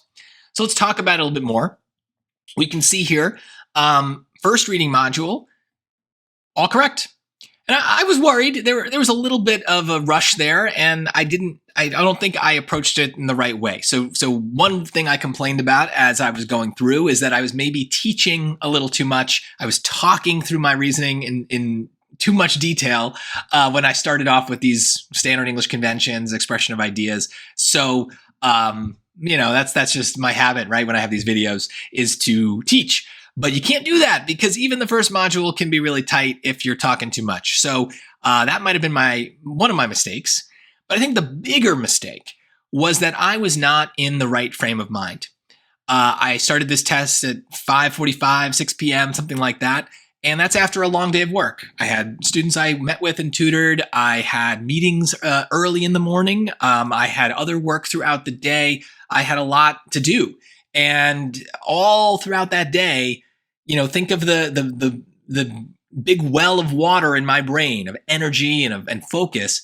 I'm constantly dipping in and drawing water from that well. And so what happens is by 6 o'clock, that well is running dry. And I was a little cocky and thought, surely I can take an SAT. I was very eager to do this new practice test since they just released it, but I wasn't well focused. And I think that just really shows something that I say all the time, but now you witnessed it, is your state of mind makes a huge difference on how you take the test. And so that means, are you tired, right? Something like that. Are you nervous? Those things matter, obviously. But also just that, like I said, that well of water, of brain energy, right? If you take a practice test after a full day of school, you are not at your best capacity. So really try to take the practice tests at a time when you can focus. And that should be ideally weekend mornings. You wake up in the morning, you have your breakfast, you don't do any work, you just go right into the test and your brain is full, right? And that's going to make a big difference. And obviously the real SAT should be that way too. That's why you need to get a good night's sleep the night before the test, the week before the test. You can't be cramming late at night and studying. And you can't be doing too much work the morning of the test. And certainly that could make a difference. It's draining your brain. So keep that in mind. I think it's an important lesson to learn. And I hope that if nothing else, my suffering here showed that off and shows how important that is. But the other thing I learned here, or that you should learn from my experience, and it's another thing I say all the time, is that we always need to balance accuracy and speed. And I think most people make the wrong choice. So look at our hard module here, right? Here are my 3 wrong. And remember, I guessed randomly on number 7, number 8, and number 10. So of the 3 I guessed randomly on, 2 wrong, 1 I got lucky and got right. And this number 14 was the last passage I actually worked on, and we can take a look at it. The correct answer is A, which you might remember I had selected for quite a long time, and I changed my mind at the last minute. And I'm not going to get into the details of this question here. For now, you can read this, but I will make the separate videos about all these, and I will talk about this one in more detail. In my mind, I've read it already, but basically, I think choice A is a good answer. I think that it's the answer I should have stuck with because it does follow the SAT's general pattern of vague, bland answers being better. And A is basically very bland, right? I mean, if there's disagreements between the model and the actual result, that's expected because we just had bad data, right? I mean, it says it's too sparse and discrepant. The data is bad. So that is obvious. It's easy to prove. My mistake was getting a little too hung up on the word uniform and thinking about that having to do with, why specifically the model might be wrong. I still don't really love their explanation for D. Again, I don't want to talk about it too much, but I will analyze in more detail when I've had a clearer brain and I make those separate videos. I'll prioritize the hard reading module. So that's the first thing to be done. If it's already done, just check the description. It'll be there. So it might already be me done. But yeah, I don't think I made a huge mistake here. I wish I had stuck with my answer, but I think, I made the right choice of still spending more time on this question and a couple others by skipping things that I thought were going to be kind of hard. A double passage question, another literature question. There was a bunch on this test. I just was kind of over it by the time I got to this. And for me, graph questions are always harder. So these might end up being easier. I don't know. Maybe I should have done them, but I'm glad that I made a very quick decision to not do them. And that I spread the time I had left over things that I thought I had a better chance at. And I think, again, that's the right call, is I would rather be 100% correct on 100% of the questions that I choose to answer, even if it means that I don't get to 100% of the questions on the actual test, on the section, right? So I'm willing to make those sacrifices because the more I rush, the more that I make mistakes and I fall for traps and things like that. I think that's true of everyone. And so for me, I wasn't necessarily at 100% confidence for every one of those questions I did, especially the passages.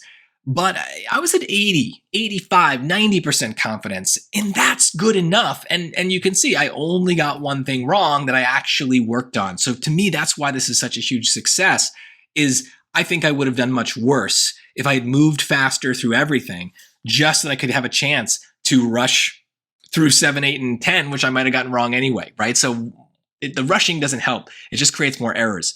So I think you need to go into the SAT with that mentality, that even for someone who's been doing this for 20 years, who is an expert at this, if I'm struggling to finish, if I'm struggling to keep on pace, then you're going to struggle too.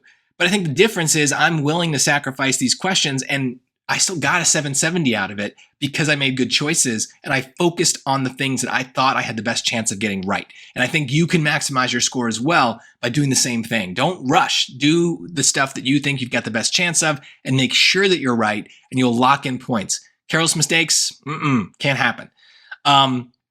This was a really good experience for me. I hope watching me do it was a good experience for you. It was certainly the most challenging experience I've had taking an SAT probably since high school. That does not mean, though, that this was the hardest practice test or that this was harder than the real test. This felt like a normal test to me. The math was the same difficulty I've seen on the other practice tests, the same difficulty I've seen on the real test. The reading as well, even though I struggled with it, felt like the same overall difficulty. And the reason I struggled with it is not because the test was harder, is because I was not up to snuff. I wasn't doing what I was supposed to do when I took it. So I was not in a good state of mind. It's my own damn fault. And so keep that in mind as well. We love to look at these test performances as something is wrong with the test, right? The test was too hard. The test had topics that I didn't know about. It's the test's fault. It was my fault. And if you're struggling to focus and you're struggling to get through it, it might be your fault as well. So try to put yourself in the best position to do well. Take these practice tests when you are well rested and focused and in a good state of mind. And I think you will see better results, and that will produce even more confidence. And obviously, when you take the real test, it's got to be the same way. Let me know a few questions. Let me know your thoughts on this test and my experience taking it. How does it compare to yours? I will, like I said, make the videos about every single one of these questions, plus the easy modules that I didn't do. So you will see those as soon as they're ready. If they are ready, they're in the description. And remember too, my website is a full page dedicated to all the Bluebook practice tests, where I've got explanations for everything, more of these walkthrough videos, other videos, and putting the test in grind mode, where I turn the timer off and go really, really, really slow and methodically through everything for you. So there's so many resources in addition to all the stuff I've got on all the different topics. So make sure you check out my website, check out my YouTube channel. You will get plenty of free prep. As always, I am Mike Settele. And remember, when it comes to your scores, don't settle for less, Settele for more. Thanks so much for watching. Good luck on your SAT.